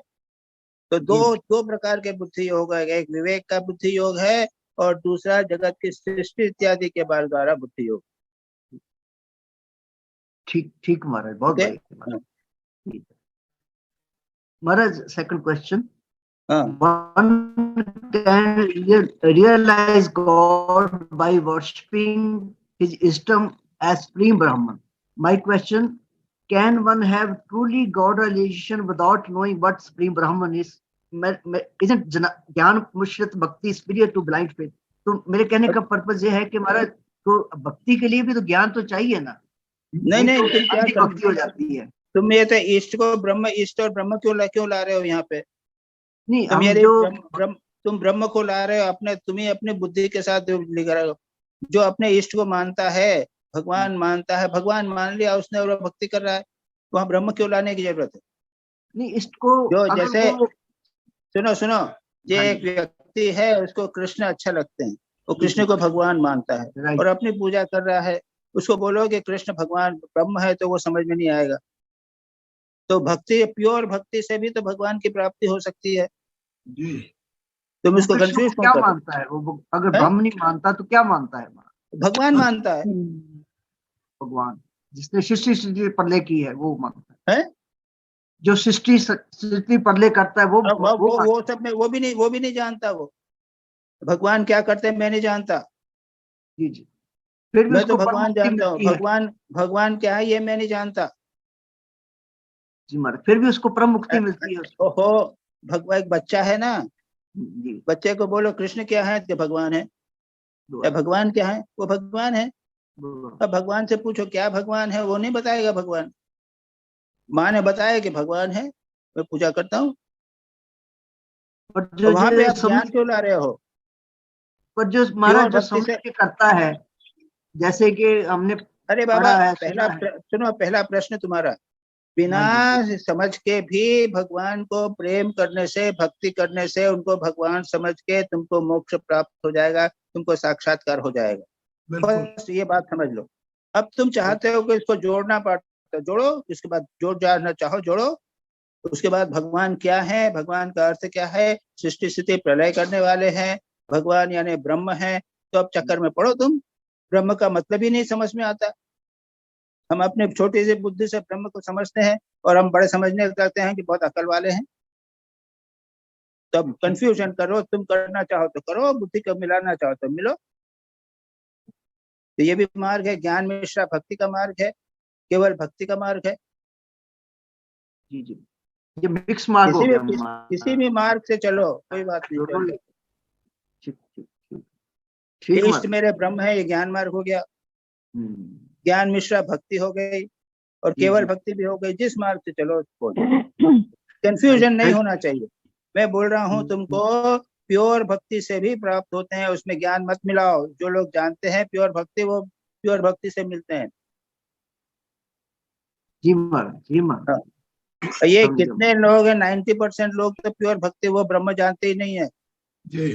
तो भगवान विश्वनाथ की पूजा कर रहे हैं, कृष्णनाथ पूजा कर रहे हैं, विश्वनाथ कौन है ये नहीं जानते, वो शिव जी है बस। जी महाराज, तो चक्कर में नहीं पड़ते। पर महाराज जी, ये जानने की जरूरत साधारण लोगों को क्या है? यदि ये मेरे से मत पूछो, ये इनसे पूछो, सतीश जी से पूछो जी। वरना तो हम पंडित, हमारा जो है वो खुरक होती रहती है ना सिर में। तो इसलिए हम जानना चाहते हैं थोड़ा कुछ। और उनकी भक्ति तो रिचुअल वाली हो जाएगी ना, उनको कैसे मुक्ति मिलेगी? ये साधारण लोग जो मतलब भगवान का अर्थ नहीं समझेंगे तो उनकी तो रिचुअल में वो उनका मन अटका रहेगा, तो उनको कैसे मुक्ति मिलेगी? अरे जरे उनके वो ये तो प्रश्न ये उठता है कि उनकी मुक्ति भी तो नहीं चाहते, वो तो अपना भक्ति करते हैं, खत्म हो हाँ, बात। तो वो तो ये हो गया ना, वो तो सिद्ध नहीं हुआ जो पद नहीं पे तो ये जा रहे हैं। आपके अनुसार ठीक से नहीं हुआ। हाँ, उसमें लव ऑफ गॉड तो है। उनके अनुसार तो ठीक है। महाराज जी, महाराज आप उनसे पूछो, अरे तुमको मुक्ति नहीं होगी ऐसे सोचे, तो बोलते हैं मुक्ति क्या होती है भाई? हम तो भक्ति कर रहे हैं, प्रेम से भक्ति कर रहे हैं। ऐसे भी तो लोग हैं मुक्ति नहीं चाहते, केवल भक्ति चाहते हैं। ये हम लोग आ गए, निवेदिता जी आ गए, उन्होंने अपना सब कंफ्यूज कर दिया। हम तो बड़ी भक्ति में हैं, आनंद से हैं, आप क्यों मुक्ति लगा रहे हो हमारे? महाराज जी वो बच्चे का प्यार माँ की तरफ जो होता है, तो वो तो माँ को प्यार करता है, माँ क्या है क्या नहीं है उसको कोई लेना देना नहीं। हाँ, क्या वही तो मेरे, ये बोलो ना इन लोगों को, समझाओ ना इन लोगों को। अच्छा महाराज जी, इसमें मैं थोड़ा सा जोड़ना चाहता हूँ। भक्ति योग के अंदर वैष्णव धर्म में ये हमें बताया गया है कि हमें मुक्ति कभी नहीं चाहिए। हमें कृष्ण का यह प्यार अनेक रूपों में, अनेक तरीके से जो आनंद ले रहे हैं, वो आनंद हमें हर जन्म में मिलता रहे। अब ये देखो, ये भी लिखा है अब कि ये भक्ति हम क्या करेंगे? तो मेरे को क्यों तंग करते हो भाई? मुक्ति की बात है क्या? मुक्ति चाहिए ही नहीं उनको, भक्ति प्रेम से आनंद में है, खत्म ही बात। नहीं रहना चाहते हैं कृष्ण। हाँ, बिल्कुल ठीक है, 100% ठीक है भाई। ये वैष्णव धर्म में लिखा है, हर जन्म मिले हमें मुक्ति नहीं चाहिए। और नहीं चाहिए, भक्ति करेंगे बस, खत्म ही बात। भक्ति करेंगे, आनंद लेंगे। महाराज जी अभी ये स्वामी तुरानंद जी महाराज अब इस आर्टिकल में इसी प्रश्न में बारे में पेज नंबर 71 में बताया है, dualistic worship is needed to attain non-dualistic experience because we live in the dualistic plane. This dualistic attitude has to be gradually purified by establishing a close relationship with God through worship. Now our relationship is only with the world. We must sever our attachment to the world and connect to the God. When that is fully accomplished, duality will vanish by itself. Only God, supreme self, will then remain. ये तुरानंद जी खुद बता रहे हैं dualistic से कैसे। तो फिर वो don't worry about नॉन ड्युअलिस्टिक आएगा कि नहीं आएगा। अरे सारा जीवन तो हम लोगों का हो गया, हम लोगों को भक्ति नहीं हुई थे, अद्वैत की बात कहाँ करते हो? चलो आगे। You have to start with dualistic worship. That is Turanand ji Maharaj. अरे स्टार्ट क्या, वी सारा जीवन we remain in their dualistic life. Yes, one life, two lives. Yeah. चलो आगे चलो। जी महाराज, नेक्स्ट क्वेश्चन महाराज जी। Thakur in Kathamrita says a householder should not live in soham bhav. It is for the sannyasins. Maharaj, does this mean that for households the means to jnana is devotion, in as much as practicing sowing is not a part of part-time business? क्या कहा? Part time क्या है? मैंने इसमें आगे जाके इसको clarify किया है।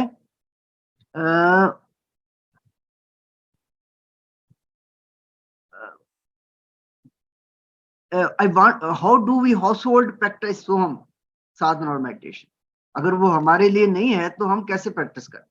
तो अपने लिए, तुम्हारे लिए जो है वो करो ना। हाँ जी। नहीं, वो क्या बोल रहे हैं कि अद्वैत प्रैक्टिस जो है गृहस्थों के लिए नहीं है, तो भक्ति की प्रैक्टिस करो, क्या दिक्कत है आप? जी जी महाराज, जी महाराज।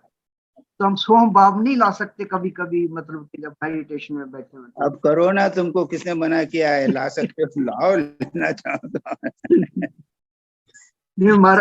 ठाकुर कहते हैं ना कि नहीं, ऐसा भाव नहीं लाना चाहिए। तुम छोड़ोगे नहीं, तुम तो ज्ञान के साथ ज्ञान मिलाओगे, क्या करें, हम तो जानते हैं तुमको। तो उसके बिना हमारा गुजारा नहीं, हमारे दिमाग में खुद होती खाज होती है। तो क्या करें? नेक्स्ट क्वेश्चन महाराज, उन्होंने आपने दे दिया जिसका जवाब, रात को फिर जन्म हुआ उनका, उसका जवाब, उसका आंसर आपने दे ही दिया। तो लास्ट क्वेश्चन महाराज, पेज 88 में महाराज ने कहा कि भगवान ने कहा गीता में कि जो लो बर्थ हैं वो भी मुझे प्राप्त करेंगे, Yes. हाई बर्थ का तो कहना ही क्या, हाई बर्थ तो करेंगे। तो दोनों में डिस्टिंक्शन क्यों? ये मैं जानना। नहीं, ऐसा है कि ये जो परंपरा चली आ रही है ना, ब्राह्मण, क्षत्रिय, शूद्र, वैश्य, ये 4 कास्ट बना दिया है ना। हाँ।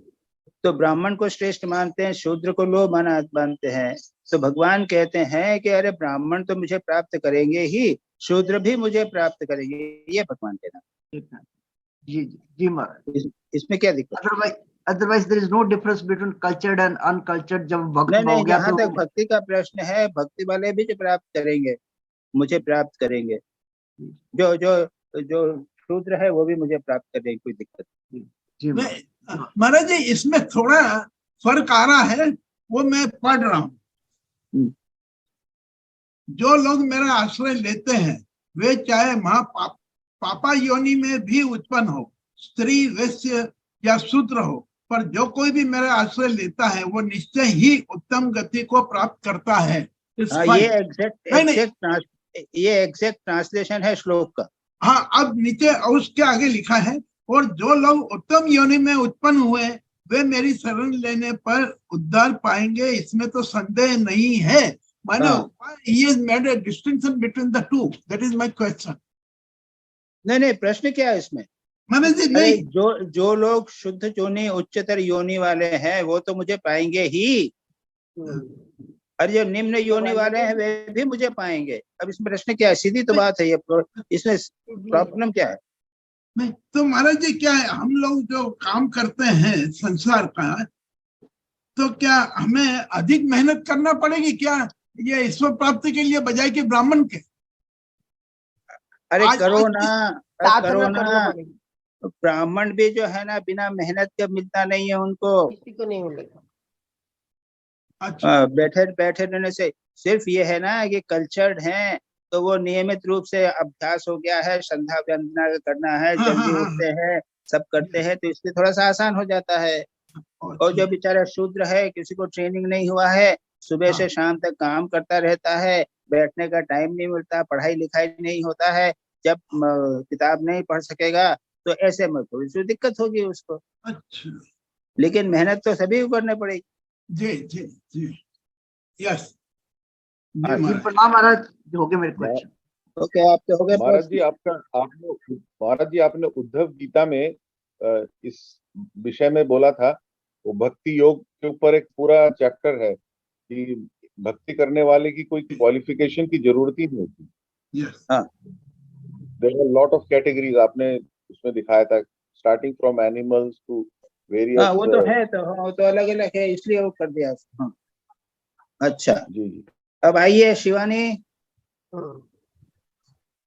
प्रणाम महाराज। हाँ महाराज, मेरा क्वेश्चन है पेज नंबर 70। तुम्हारे पहले वाले प्रश्न हो गए थे आसन, वो पहले के जो 3 पहले प्रश्न वाले थे सब हो गए थे, बीज मंत्र का था और क्या क्या था? हाँ, पर्सनल क्वेश्चंस थे ना जो, वो हो गए थे। अच्छा ठीक है, फिर अभी का क्या प्रश्न है, ले लो। Page 70 letter 35। For practice spiritual disciplines one needs a good mind. Perfect health may not be so important, but earlier we read that physical health is very important. So please throw light on this. ऐसा है कि physical health important है, लेकिन बात यह है कि अगर तुम हमेशा सोचते रहो कि फिजिकल हेल्थ अच्छे होने चाहिए, फिजिकल अच्छे होने चाहिए, तो ये अपने बाधा बन जाती। नहीं महाराज, इस आर्टिकल में ये बताया ना, वो तो आपने पहले बता दिया था, फिजिकल हेल्थ इज इम्पोर्टेंट, नहीं तो आप बैठोगे कैसे इतनी देर तक। तो इस आर्टिकल में ये बताया है कि the person who is doing meditation automatically body mind will heal itself. नहीं, ऐसा है कि अगर एक साधना के लिए संयत जीवन आपको जीना पड़ेगा, है ना? तो संयत जीवन जीने से खाना पीना पेट भर के ज्यादा खाओगे तो फिर पेट भारी हो जाएगा, इसलिए जो साधक है वो रात को कम खाता है। तो ये चीज जो है उसके अपने स्वास्थ्य के लिए, फिजिकल स्वास्थ्य के लिए भी अच्छी लगती है, रहती है। Is it okay? ऑटोमेटिकली जो साधना के नियम है वो ऑटोमेटिकली स्वास्थ्य के भी नियम होते हैं। अच्छा, ठीक है। अब सुनो, अब जब कठोर साधना होती है, आदमी खाने के समय उठ ही नहीं पाता है, वो ध्यान में इतना निमग्न है कि 4 घंटे 8 घंटे निकल गए उसके। तब क्या हुआ? शरीर को कष्ट होगा कि नहीं होगा? और ऐसे लोग जो हैं वो 30 40 50 साल की कठोर साधना में 30 40 साल की उम्र में उनका शरीर चला जाता है। तीव्रता के कारण ये भी हो जाता है, फिर शरीर की चिंता ही नहीं होती, कोई नियमों का चिंता नहीं होती, नींद की चिंता नहीं, रात रात भर जाग के ध्यान करते हैं। तो उसके बाद शरीर की कोई चिंता नहीं होती, शरीर टूट जाता। महाराज, मेरी मम्मी भी ये कहती हैं कि जिस दिन उनका मेडिटेशन अच्छा हो जाता है उस दिन वो कहती हैं मेरा सारा दिन अच्छा जाता है। तो उनका भी हेल्थ पे अच्छा इफेक्ट। अरे मैं वहाँ को गाजीपुर में जाया करता था, पवारी वहाँ गाजीपुर में या जहाँ कहीं तो कुछ नहीं रहता था, मधुकरी करके आता था खाना भिक्षा करके। तो एक दिन सुबह उठा, बड़ा अच्छा मन लगा, मैंने कहा अरे आज भिक्षा के लिए नहीं जा। सुबह से ध्यान लगाया मैंने, दोपहर को 12-1 बजे कुछ नहीं था, लग गया 4 घंटे तक कंटिन्यूअसली ध्यान जप करता रहा। उसके बाद में 4 साढ़े 4 बजे भूख लगी, तो देखा कुछ भी नहीं है, एक नारियल था, उसको फोड़ा, और क्या मिलेगा उसमें, कुछ तो होगा नहीं, उसको फोड़ा, उसका पानी पिया, और जो उसका जो गूदा था उसको खरोच के और पूरा नारियल खा लिया। हुआ क्या?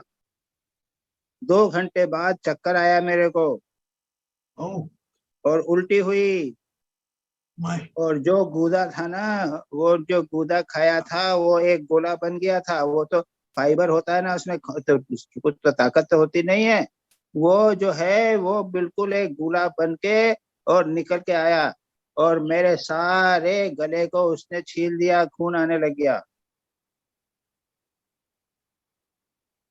तब मैंने बाद में इस अनुभव को यहाँ पे एक स्वामी जी को बताया, मेरे गुरु जैसे थे, उन्होंने कहा देखो ये शरीर की तरफ से ज्यादा बहुत ज्यादा कठोर नहीं होना चाहिए, थोड़ा बहुत है चलेगा, लेकिन इतना ज्यादा नहीं होना चाहिए, सावधान। और लेकिन उस दिन तो क्या जम के लगा, मैंने कहा अरे इतना अच्छा ध्यान हो रहा है, क्यों छोड़ू मैं ध्यान, मधुकरी जाना पड़ेगा, आधा पौन घंटा मेरे को, और नाना लोगों के बीच में मिलना पड़ेगा, उसे छोड़ो।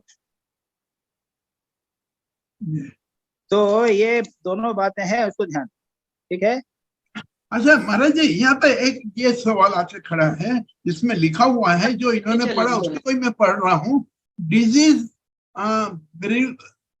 bereavement, suffering, bondage and misfortune, these are the fruits of one's bad karma. इन्होंने ये बता दिया कि ये तो हमारे गलत कर्मों के कारण होता है। और ये हितोपदेशा उसमें लिखा हुआ है, तो ये हितोपदेश, हाँ। तो यानी क्या कि हमारे बेड कर्म का मीनिंग यही है, जो जैसे पूर्व कर्म का कष्ट होंगे तो नहीं, ये पूर्व कर्म के कष्ट होंगे, या जैसे अभी आपने बताया कि मैंने गलत खाया तो उसके कारण हुआ, वो इमीडिएट कर्म भी हो सकता है, पूर्व कर्म भी हो सकता है। इमीडिएट तो मैंने गलती की, इस तरह हुआ ये। हाँ, ओके, हाँ, चलिए शिवानी हो गया। राइट जी महाराज। सपना आ जाओ, सपना। प्रणाम महाराज। हाँ, वो लेटर 32 सेकेंड पैरा में है, the idea is to think of oneself as an instrument and God as the doer. There is another idea. He has become everything and he plays all these games while residing in every being. Like this, there can be so many interpretations. So, and all these attitudes demand the cessation of this Pune I. So my question is, can sadhak choose any interpretation or it should be chosen depending upon his stage? आपके परिस्थिति, आपकी मनस्थिति, आपके संस्कार के अनुसार उसको select कीजिए, depending upon your temperament, your attitude. I say you will find, I at least say find, I mean, beginning of the spiritual life, I had one particular attitude. And now after so many years, my attitude has changed. Acha. And for each one of us, we have got a particular approach available in the Shastras. तो वो हमें choose करना है. हाँ, तुम्ही को choose करना है. अच्छा. चाहो तो आप गुरु के पास जा सकते हो. लेकिन गुरु कब मिलेंगे? अभी 5 साल तक तो गुरु के पास चले गए. गुरु ने बोला ठीक है, अभी तुमने भक्ति भाव का भाव था, अब तुम्हारा मूड चेंज हो रहा है, तुम अब सख्य भाव ले लो. अच्छा. अब 10 वर्ष बाद तो गुरु नहीं लेंगे, क्या करोगे? You have to decide yourself. अच्छा. और लेटर 35 लास्ट पैरा में है, learn to explore your mind and see what tendencies are there, then purify your tendencies and offer them to God. First line to introspection.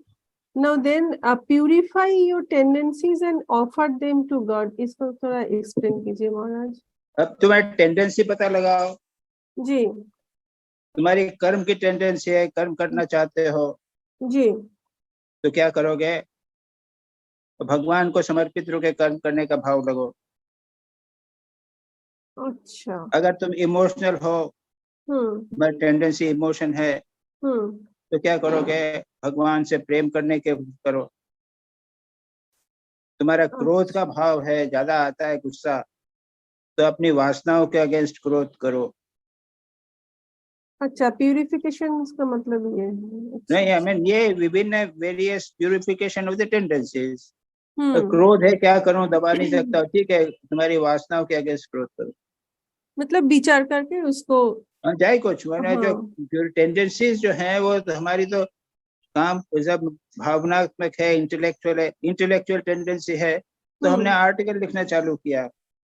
अच्छा अच्छा अच्छा. हाँ, sublimate कर दिया हमने. जितनी भी टेंडेंसीज हैं, इमोशन की टेंडेंसी है, कर्म की है, तो कर्म क्या करेंगे? भगवत समर्पित भाव से करना या पूजा करना, ये कर्म हो गया. अच्छा. ये सारी साधना अलग अलग प्रकार की है. हमारी जो टेंडेंसीज हैं, हमारा जो मानसिक बनावट है, शारीरिक टेंडेंसीज है, उनको सबको सब्लिमेट करने के लिए. अच्छा, सब्लिमेट करना. हाँ, देन प्यूरिफाई योर टेंडेंसी. ठीक ठीक. प्यूरिफाई में सब्लिमेशन. हाँ हाँ. और उसके बाद में रेजिग्नेशन हो जाएगा. उसके बाद में आगे आएगा करते करते, उसके बाद में आप भगवान को शरणागति दिखाओ. हाँ हाँ. महाराज ये सारे सुनो, एक टेंडेंसी से शुरू करो, धीरे धीरे दूसरी टेंडेंसी आएगी. अच्छा अच्छा. हाँ महाराज, ये सारे जो साधना हम करते हैं सारे लोग, तो ये सत्वगुण में प्रतिष्ठित होने के लिए या वृत्ति जो है हम लोगों का वो कम करने के लिए? এখন तो सत्वगुण है तो ताड़ाताड़ी आसबे ना. सत्वगुण तो अचानक तो आएगा नहीं. अभी तो तमोगुण में है या संसार की तरफ वृत्ति है, उसको तो आपको भगवान की तरफ लगाना पड़ेगा पहले. उसके बाद में ये भी जो है वो भी रजोगुण में चलेगा. और कई वर्षों के बाद में धीरे धीरे सत्वगुण आएगा. ठीक ठीक है महाराज. प्रणाम महाराज. यस देवाशीष. देवाशीष. यस महाराज जी. हाँ, मेरा पहला क्वेश्चन जो था वो था जनरल क्वेश्चन था पहले मैं पढ़ूं. Is it enough if we practice the quintessence of the Gita, that is renunciation, and offer everything to God? Do we have to go through 18 chapters and 700 slokas? No, not at all, not necessary. अच्छा. हाँ. ठाकुर तो clear बोल दिया ना, त्यागी त्यागी. लेकिन वो त्यागी त्यागी बोले ना ठाकुर, तो गीता का त्यागी त्यागी कर दिया ना ठाकुर ने. तो वो ठाकुर ने 700 श्लोक पढ़ने के बाद थोड़ी किया, आगे थी ये क्वालिफिकेशन. ठीक है तो हाँ ठीक है, थैंक यू महाराज जी. अच्छा, नाउ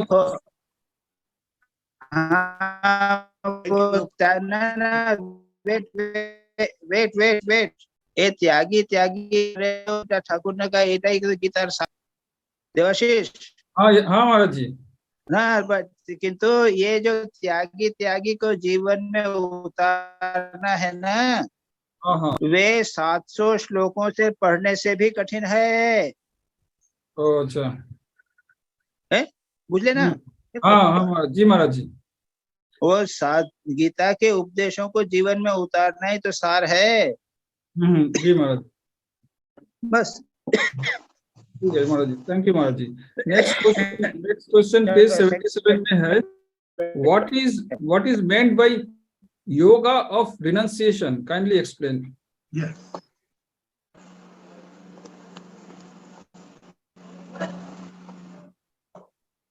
योगा renunciation. हाँ महाराज.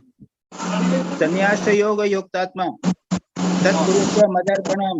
भगवान गीता में 9वें अध्याय के 27-28 में बार संन्यास योग की बात करते हैं. संन्यास योग युक्तात्मा. तो ये जो है, ये गीता जो है ना, हे भगवान, आवाज आ रहा है? हाँ, ये सुनाई नहीं दे रहा आवाज. पंजय जी, किसका आवाज कहाँ से आ रहा है? हाँ जी महाराज जी, ठीक हो गया.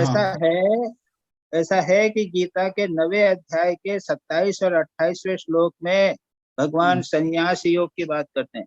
ये गीता में कितने योग हैं भाई? एक तो है ज्ञान योग, भक्ति योग, कर्म योग, राज योग एंड योर बुद्धि योग अभी हुआ है.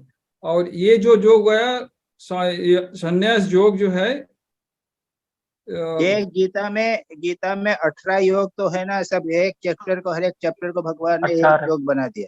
विषाद योग भी तो बोले, और उसके बाद में बहुत सारे योग जोड़ दिए. योग का अर्थ है मेथड, टेक्निक. और यहाँ पे संन्यास योग यानी त्याग का योग है. जो कुछ करो भगवान को समर्पित होकर करो. जो समर्पण करोगे इसको संन्यास योग कहा गया. अब आपका प्रश्न क्या है? नहीं जी महाराज जी, समझ में आया महाराज जी. जो कुछ करो भगवान को समर्पण करके करो, यही संन्यास योग हो गया. ठीक है. हाँ, थैंक यू महाराज जी. पेज 77 14 पेज में है. ये तो आपने कई बार बताया. How to offer everything to God. It is not so easy. आपने बताया अभी. It is only for illumined soul, और can an ordinary devotee not yet illumined offer everything to God? Yes. हमारा हाँ, before you begin the work, remember God. In the end, remember the God. In between, remember the God. यद करोषि यदश्नासि तत् शंभो सवाराधनम. ये आप करो, practice करो ना बाबा. हाँ, ये तो पहला एकदम शुरू में आपने ये तो कुछ को बताया. हाँ, ये समझ में आया. प्रैक्टिस करो. हाँ, thank you Maharaj ji, thank you महाराज जी.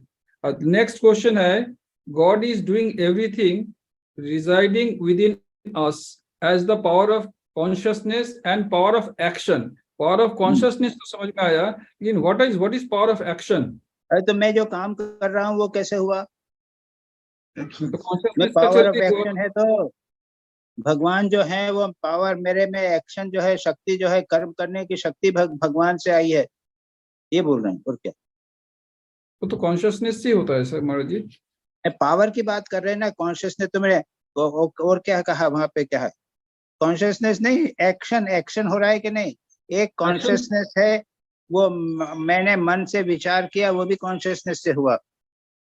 और जो कर्म किया वो भी कॉन्शियसनेस से हुआ. कॉन्शियसनेस का अर्थ क्या लिया आपने? कॉन्शियसनेस मतलब महाराज जी, there is a difference between dead body and living body. एक डेड बॉडी से कॉन्शियसनेस बाहर निकल जाता है तो वो पावर ऑफ एक्शन भी निकल जाता है। अच्छा अच्छा, वो कॉन्शियसनेस से बॉडी लिविंग बॉडी है, वो अगर पड़ी रही, मूवमेंट नहीं किया, तो उसमें पावर ऑफ एक्शन तो नहीं है। हाँ, तो उसमें कॉन्शियसनेस नहीं है बोल के तो पावर ऑफ एक्शन नहीं है। अरे नहीं नहीं, वो तो मैं सो जाता हूँ तब भी कॉन्शियसनेस तो रहती है। हाँ हाँ हाँ, पावर ऑफ एक्शन नहीं रहता है फिर। अच्छा, तो ये क्या, ये शक्ति एंड ब्रह्म के बारे में बोल रहे हैं क्या? शक्ति एंड ब्रह्म ज्यादा कंफ्यूज नहीं करो, तुम्हारा जो प्रश्न है उसका उत्तर हो गया, तुम खुद कंफ्यूज करोगे फिर। अच्छा ठीक है, चलो जी जी महाराज जी। ब्रह्म, वो तो स्वामी ठाकुर बोलते हैं ब्रह्म और शक्ति अभेद। हाँ हाँ, राइट राइट। तो ब्रह्म जब निर्गुण ब्रह्म जब चुपचाप रहता है तब केवल ब्रह्म रहता है, कॉन्शियसनेस होता है। जब वो क्रिया करता है तब शक्ति आ जाती है। तो मतलब हम जब सो जाते हैं तब हम ब्रह्म निर्गुण चुपचाप हो जाते हैं। ओ बाबा, क्यों कंफ्यूज करते हो अपने आप को? ठीक है जी महाराज, महाराज ठीक है, थैंक यू महाराज जी। जी महाराज जी, नेक्स्ट क्वेश्चन है, पेज नंबर 77 एंड में है, if there is no I, where is the bondage? Now my question is, if there is no I, we will not be able to do any work. कोई भी काम नहीं कर पाएंगे हम। अगर आई काम नहीं है, आई को अगर किल्ड हो जाए तो हमसे कोई भी काम नहीं हो पाएगा। एक नंबर 2 नंबर है। और तुम्हारा प्रश्न है कि अगर अहंकार का नाश करना है तो नाश कर देंगे तो फिर हम कर्म नहीं कर पाएंगे, ऐसे ही बोल रहे हो ना? हाँ, ठीक है ठीक है ठीक है ठीक है। अच्छा, ये जो ये अपने मोबाइल फोन से अपन बातचीत कर रहे हैं, ये मोबाइल फोन में आई है क्या? नहीं है। तो फिर मोबाइल फोन काम कर रहा है तो? नहीं, ये तो वो तो ये इनर्ट है। आई एम वेल, जो इंजन चलता है ना, रेलवे का इंजन चल रहा है इतना, उसमें आई है क्या? बट ये तो जर है, जर मतलब उसका तो कोई ना, उसको चलाने वाला कोई चेतन है ना, इंजीनियर है तो। हाँ हाँ राइट, यस जी महाराज। तो फिर अरे ये बॉडी और माइंड, ये दोनों तो जड़ हैं। तो हमारा वेदांत कहता है दोनों जड़े, मन और बुद्धि और ये शरीर जो है वो जड़ हैं। जी महाराज जी। तो भगवान चलाता है तो आई बिना काम कर पाएंगे, इसका मतलब बड़े मजे से कर पाएंगे, भगवान करेंगे तो। अच्छा। भगवान तो चाहते हैं कि अरे मेरे को इंस्ट्रूमेंट तो मिले जो ईगो रहित होवे। जी महाराज जी, समझ में आया महाराज। भगवान बार बार कहते हैं मदर्पणम, बार बार कह रहे हैं, सारा गीता में मदर्पणम कह रहे हैं। हाँ यस महाराज जी, यस महाराज। अहंकार छोड़ के मुझे अर्पित कर दो, मैं चलाऊंगा तुमको। जी महाराज जी, समझ में आया महाराज, थैंक यू। अब क्वेश्चन नंबर में आएगा, थोड़ी देर में फिर गायब हो जाएगा। नहीं अभी इसको पकड़ के रखूंगा। अच्छा, नंबर बी में है, if there is no I, people will be using such a person like a door mat. What is the way out in society? अगर कोई ईगोलेस हो जाएगा तो आदमी को लोग एकदम बेकार समझ में और बहुत ही उसको रहना मुश्किल हो जाएगा सोसाइटी में। होता तो नहीं है ऐसा। जो भगवान पूर्ण रूप से समर्पित है, अहंकार करते हैं तो भगवान चलाते हैं, तो फिर अलग हो जाते हैं सोसाइटी से, अपना दूर में रहते हैं, निर्जन में। नहीं, भगवान चला रहे हैं उसको, सब लोग जानते हैं कि भगवान चला रहे हैं। अच्छा, ठीक है। ठाकुर को कोई बोल देता है, अच्छा ठाकुर को बोलता है यार हमको जरा ये थोड़ा हुक्का बना दे दो, तो ठाकुर दे देते हैं हुक्का, उसमें क्या फर्क पड़ा? हाँ ठीक है महाराज जी, फर्क क्या पड़ा? ठीक है महाराज जी, समझ में आया। और जो क्वेश्चन, लास्ट क्वेश्चन है, दिस, अच्छा पेज नंबर 80 में तुरानंद जी महाराज ये चीज काफी बार ये किया, जिक्र किया। This has been repeated quite a few number of times, let the affliction and the body take care of themselves, O my mind you dwell in bliss. 3-4 बार इन्होंने बोला है, इससे ज्यादा ही बोला है। My question is, how is it possible for a person who is not yet illumined? By effort, by अभ्यास के द्वारा।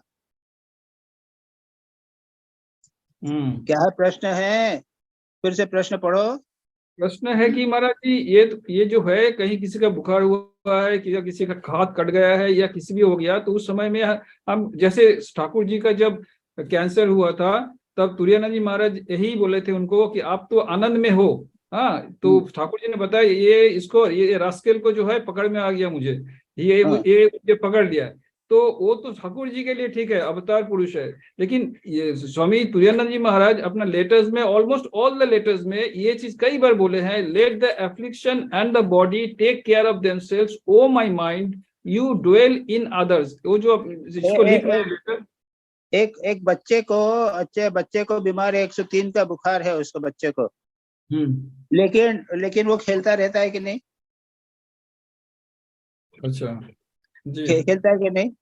बीच बीच में थोड़ा सा रो देगा, फिर खेलने लग जाएगा। जी महाराज जी।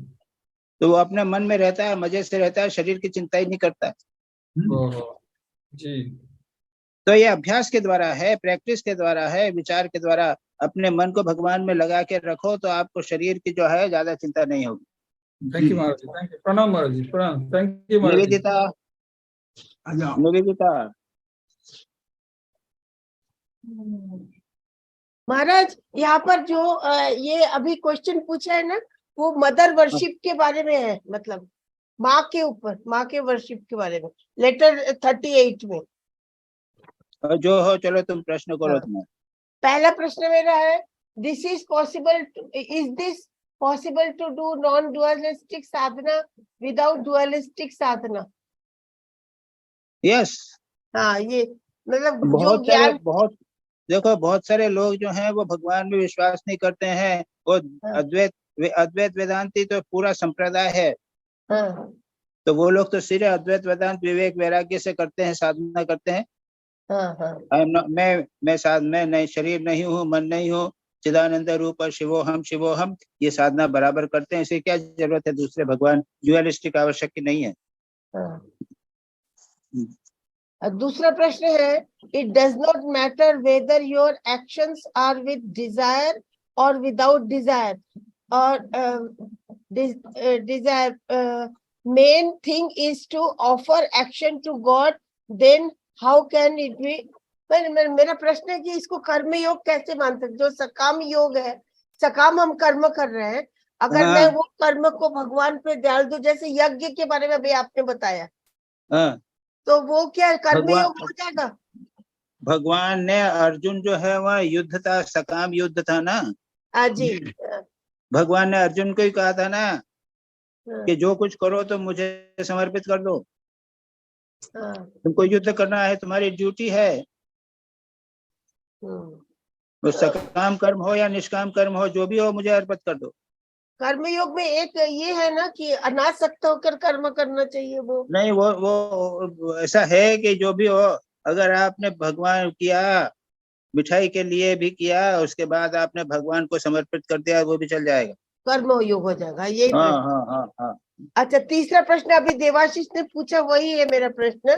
ये कह रहे हैं कि मदर वर्शिप में thou art action, thou art the righteousness, please explain. वो मोंतु आनंद था दिस प्रश्न, वो लेटर है 36। एवरीथिंग तो भगवान ही, तो सब कुछ भगवान है। हाँ, सभी भगवान है। हाँ, ये भाव जो है उसको डेवलप करना। अच्छा, कुंडो आ जाओ। यस महाराज। हाँ, अब तुम बोले थे कि बाद में लेना था, बाद में लिया। हाँ महाराज। क्वेश्चन नंबर 1 महाराज, लेटर नंबर 35 में he is telling but the mind continues eternally, but we know that mind is also a matter. How can it continue eternally? Eternal in the relative sense of the body. Acha. Not relative in the sense of Atma. Okay, Maharaj. Eternal, yes. Eternal यानी not in the sense of Atma. Okay, Maharaj. यानी एक body जो है इस जन्म में है, body उसके बाद एक जन्म में मर जाएगी, दूसरा जन्म होगा तो मेरा जो माइंड है वो वापस आ जाएगा। कई जन्मों में मन चलता रहेगा, क्योंकि उसके संस्कार है ना, वो तो जानते हैं हम, कई जन्म लगते हैं। लेकिन हर जन्म में शरीर बदलता रहता है। तो शरीर तो अस्थायी है, लेकिन माइंड जो है इटर्नल है, रिलेटिव सेंस। रिलेटिव में। लेकिन जब आत्मा का साक्षात्कार हो जाता है तो मन भी विलीन होता है। हाँ, ठीक महाराज।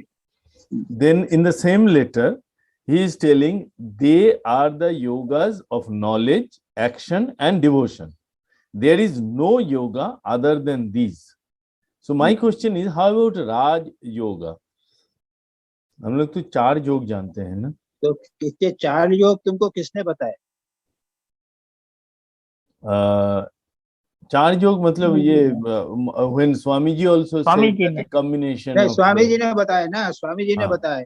Yes महाराज। स्वामी जी के पहले पतंजल, नहीं पतंजल स्वामी जी के पहले 3 योगी थे। ओके। देखो राजयोग आया। अच्छा सुनो सुनो सुनो नहीं, ये पता नहीं था, बोलिए। सुनो सुनो सुनो सुनो सुनो सुनो वेदों में 3 की बात है। वेदों के 3 भाग हैं, कर्म कांड, उपासना कांड और ज्ञान कांड। ये जानते हो? तो हाँ महाराज। तो वहां योग कांड नहीं है।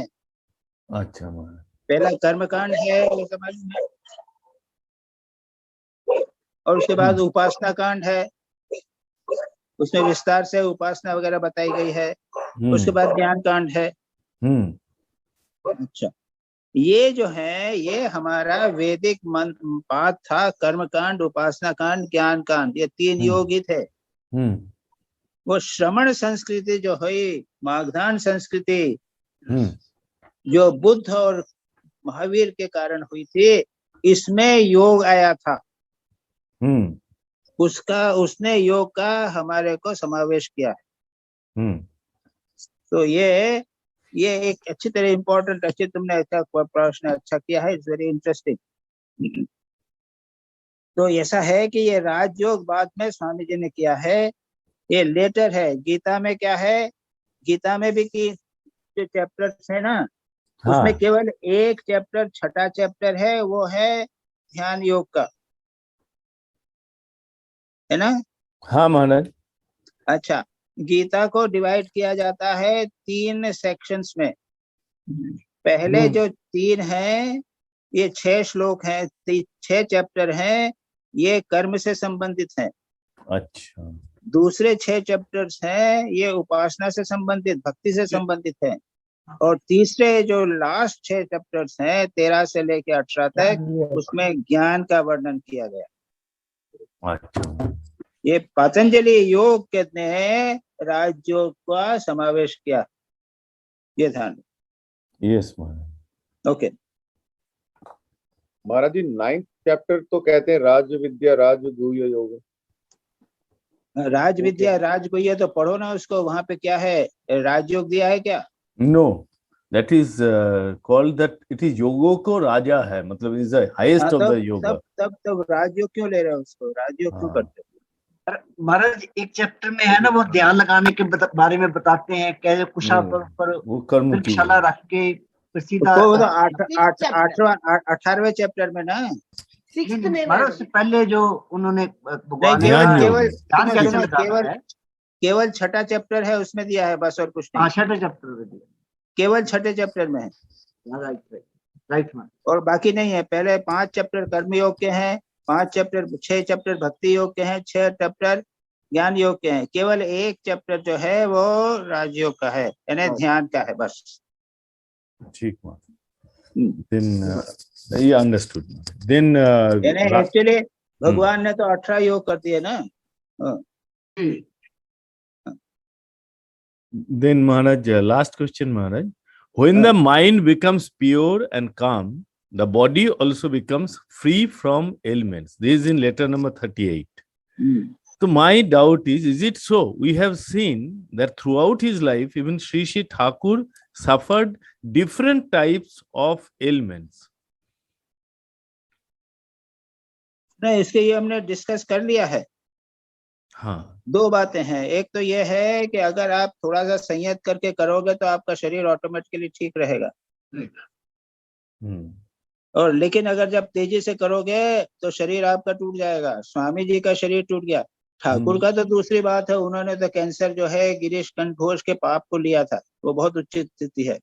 स्वामी जी का जीवा शरीर भी कितना चला था? 39 उम्र बस। ओवरडूइंग, बिकॉज ऑफ ओवरडूइंग। तो इसलिए देखो दूसरा क्वेश्चन में क्या, लेटर नंबर 35 को तुम क्वेरली रीड पढ़ो तो। हाँ, दूसरा क्वेश्चन महाराज। हाँ, लेटर नंबर 35 में है, they are the yogas of knowledge, action and devotion, there is no yoga other than this. ये तो हो गया, ठीक है, वो तो हो गया, ठीक है, दैट्स ऑल। तो ये जो है ये तो आपके शरीर के ऊपर संबंधित है, तो ये उसको डिटेल में स्वामी जी ने, तुरानंद जी ने काफी डिटेल में डिस्कस किया। इसमें तुम्हारा प्रश्न क्या है? अगर आप संयत होकर जीवन करोगे, तो अगर आप जो योगी जानते हैं कि भाई अगर रात को मैं ज्यादा नहीं खाऊंगा तो मेरा शरीर अच्छा रहेगा, मैं सुबह उठ के ध्यान अच्छी तरह कर सकूंगा, तो ऑटोमेटिकली रात को कम खाते हैं तो उनका शरीर भी ठीक रहता है। लेकिन जब आपका ध्यान जितना गहरा हो गया, मैंने अभी डिस्कस कर लिया तो पूरा, आपने बोला है। हाँ, ध्यान गहरा हो गया तो उसके शरीर खाने की कोई चिंता नहीं करते, तो फिर शरीर के ऊपर असर पड़ता। ठीक महाराज, ओके, प्रणाम महाराज। अच्छा, और कोई बचा? नहीं बचा महाराज जी मेरा एक क्वेश्चन था, आपने SMS करके मैं आपको भेजा था। वो तो हो गया, तो ऑलरेडी तुम्हारे वो तो जनरल क्वेश्चन था, उसको डिस्कस कर लिया। नहीं, वो नहीं था महाराज जी, ये था आपको SMS किया था भाई, आपने जवाब दिया था कि हाँ we will discuss tomorrow how to meditate. You have not asked that question, ask it. अच्छा, yes, I have not asked this question, right. How to meditate on the Atman. Swami Turiyananda ji says by meditating on the Atman we can get out of happiness and misery. My question is how to meditate on Atman. Very good question. ये आत्मा के बाद ध्यान करने के, ये तो समझ सकते हैं कि आप शिव जी का ध्यान करो या राम का ध्यान करो, कृष्ण का ध्यान करो, तो समझ में आता है। लेकिन आत्मा परमात्मा का ध्यान कैसे करना, तो उसके लिए आत्मा जो है ना, उसको तो यूं नहीं कर सकते, इसलिए उसके लिए बारे में कहते हैं ज्योति का ध्यान करना। यानी आप ये हृदय में कल्पना करो कि वहां पे एक कमल है, अष्टदल कदम या द्वादश दल पद्म है, वो ऊपर खिला हुआ है, और उसके ऊपर एक ज्योति है, प्रकाश है। उस प्रकाश का ध्यान करो। अब ये सोचो कि ये जो प्रकाश है वो चैतन्य है, चिन्मय है। जैसे एक शरीर है, वो अपना एक आप भगवान का जब ध्यान करते हैं तो उसको आप जड़ नहीं समझते हो, चेतन समझते हो। उसी प्रकार से आपके हृदय में जो ज्योति है, उसको समझो कि ये ज्योति चैतन्य है, कॉन्शियस है, लिविंग है। इससे अधिक आप आत्मा का चिंतन, माइंड जो है वो इससे अधिक नहीं कर सकता। ज्योति का ध्यान और कॉन्शियस ज्योति का ध्यान, ये है आत्मा का ध्यान। इससे अधिक आप, उसके बाद में क्या होगा, अल्टीमेटली बाद में जो ज्योति का ध्यान चला जाएगा, प्योर कॉन्शियसनेस का ध्यान मन में बना रहेगा। This is called how to meditate on atma. Thank you, Is that clear? No, thank you, Maharaj ji. Pranam, Maharaj ji. Thank you. No, not this. करके देखना पड़ेगा. You have to do it. You have asked so many questions. Practice करूंगा महाराज जी। हम लोग तो अपने इष्ट पे ध्यान करते हैं, तो ज्योति का ध्यान भी करना चाहिए अलग। नहीं, इष्ट में भी दो चीजें आवश्यक हैं। इष्ट जो है वो ज्योतिर्मय है और कॉन्शियस है। ये very important. He is not dead. He is not. Wait. Allow me to answer, Subir Majumdar. तो ज्योति जो पहले इष्ट का जो ध्यान करना है, तो आपका इष्ट का रूप होगा। फिर को बोला है कि रूप जो है वो he is living, conscious and blissful, और ज्योतिर्मय है और वे कॉन्शियस हैं। ये भी तो बोलते हैं ध्यान करने को। और तब क्या होता है, as you proceed, we should not suggest it, but अगर कोई ग्रेजुअली करेगा तो आप देखेंगे कि फॉर्म बिकम सेकेंडरी, देन उसके बदले ज्योति बच जाती है और कॉन्शियसनेस बच जाती है कि there is a being, something inside me which is living and conscious. जी। हाँ, that is the meditation on atma. वो धीरे धीरे आता है, ये धीरे धीरे आता है। That's right Maharaj ji, it happens. हाँ, Is that clear? Yes, Maharaj ji, pranam हाँ Maharaj. महाराज जी। Okay, okay. हम लोग जब शुरू करते हैं ध्यान में, तो आपकी 4 चीजें मैंने ध्यान रखा हुआ है: ज्योतिर्मय रूप, आनंदमय रूप, और फिर कौन से? तीसरा कृपामय रूप एंड करुणामय रूप। ये 4 चीजें मतलब लेके चलते हैं ड्यूरिंग जो भी हो, मेडिटेशन। मोर बड़ा कॉन्शियस चीज है, वो कोई लिविंग चीज है, ये ना वो जड़ नहीं है, ये तो बिल्कुल क्लियर हो जाता। हो गया? और करते करते फिर वो रूप आ जाता है। ठीक है महाराज, समझ गया। अब कोई और अटैक है मेरे ऊपर कि नहीं है? नहीं महाराज। एक अटैक बाकी है, इतु का इतु का एक प्रश्न बाकी है। तो ये क्या है? ओहो, इतु का है ना, क्या है इतु का? Last question. उनका वो वाईफाई बैंड खराब हो गया था ना कुछ। वो एनर्जी के ऊपर था, घनीभूत एनर्जी। वो तो ब्रह्म की बात कर रही थी ना वो। शिव एक घनीभूत एनर्जी है, वैसा प्रश्न कर रही थी। तो अब वो चली गई क्या? इतु है कि चली गई? चले गए महाराज, चले गए। अच्छा, चले नहीं ठीक है, गए। एक मिनट है वो। हाँ है। हाँ, इतु जी। इतु हाँ, तुम्हारा क्वेश्चन पूछो। We are waiting for your question. अच्छा, ठीक है।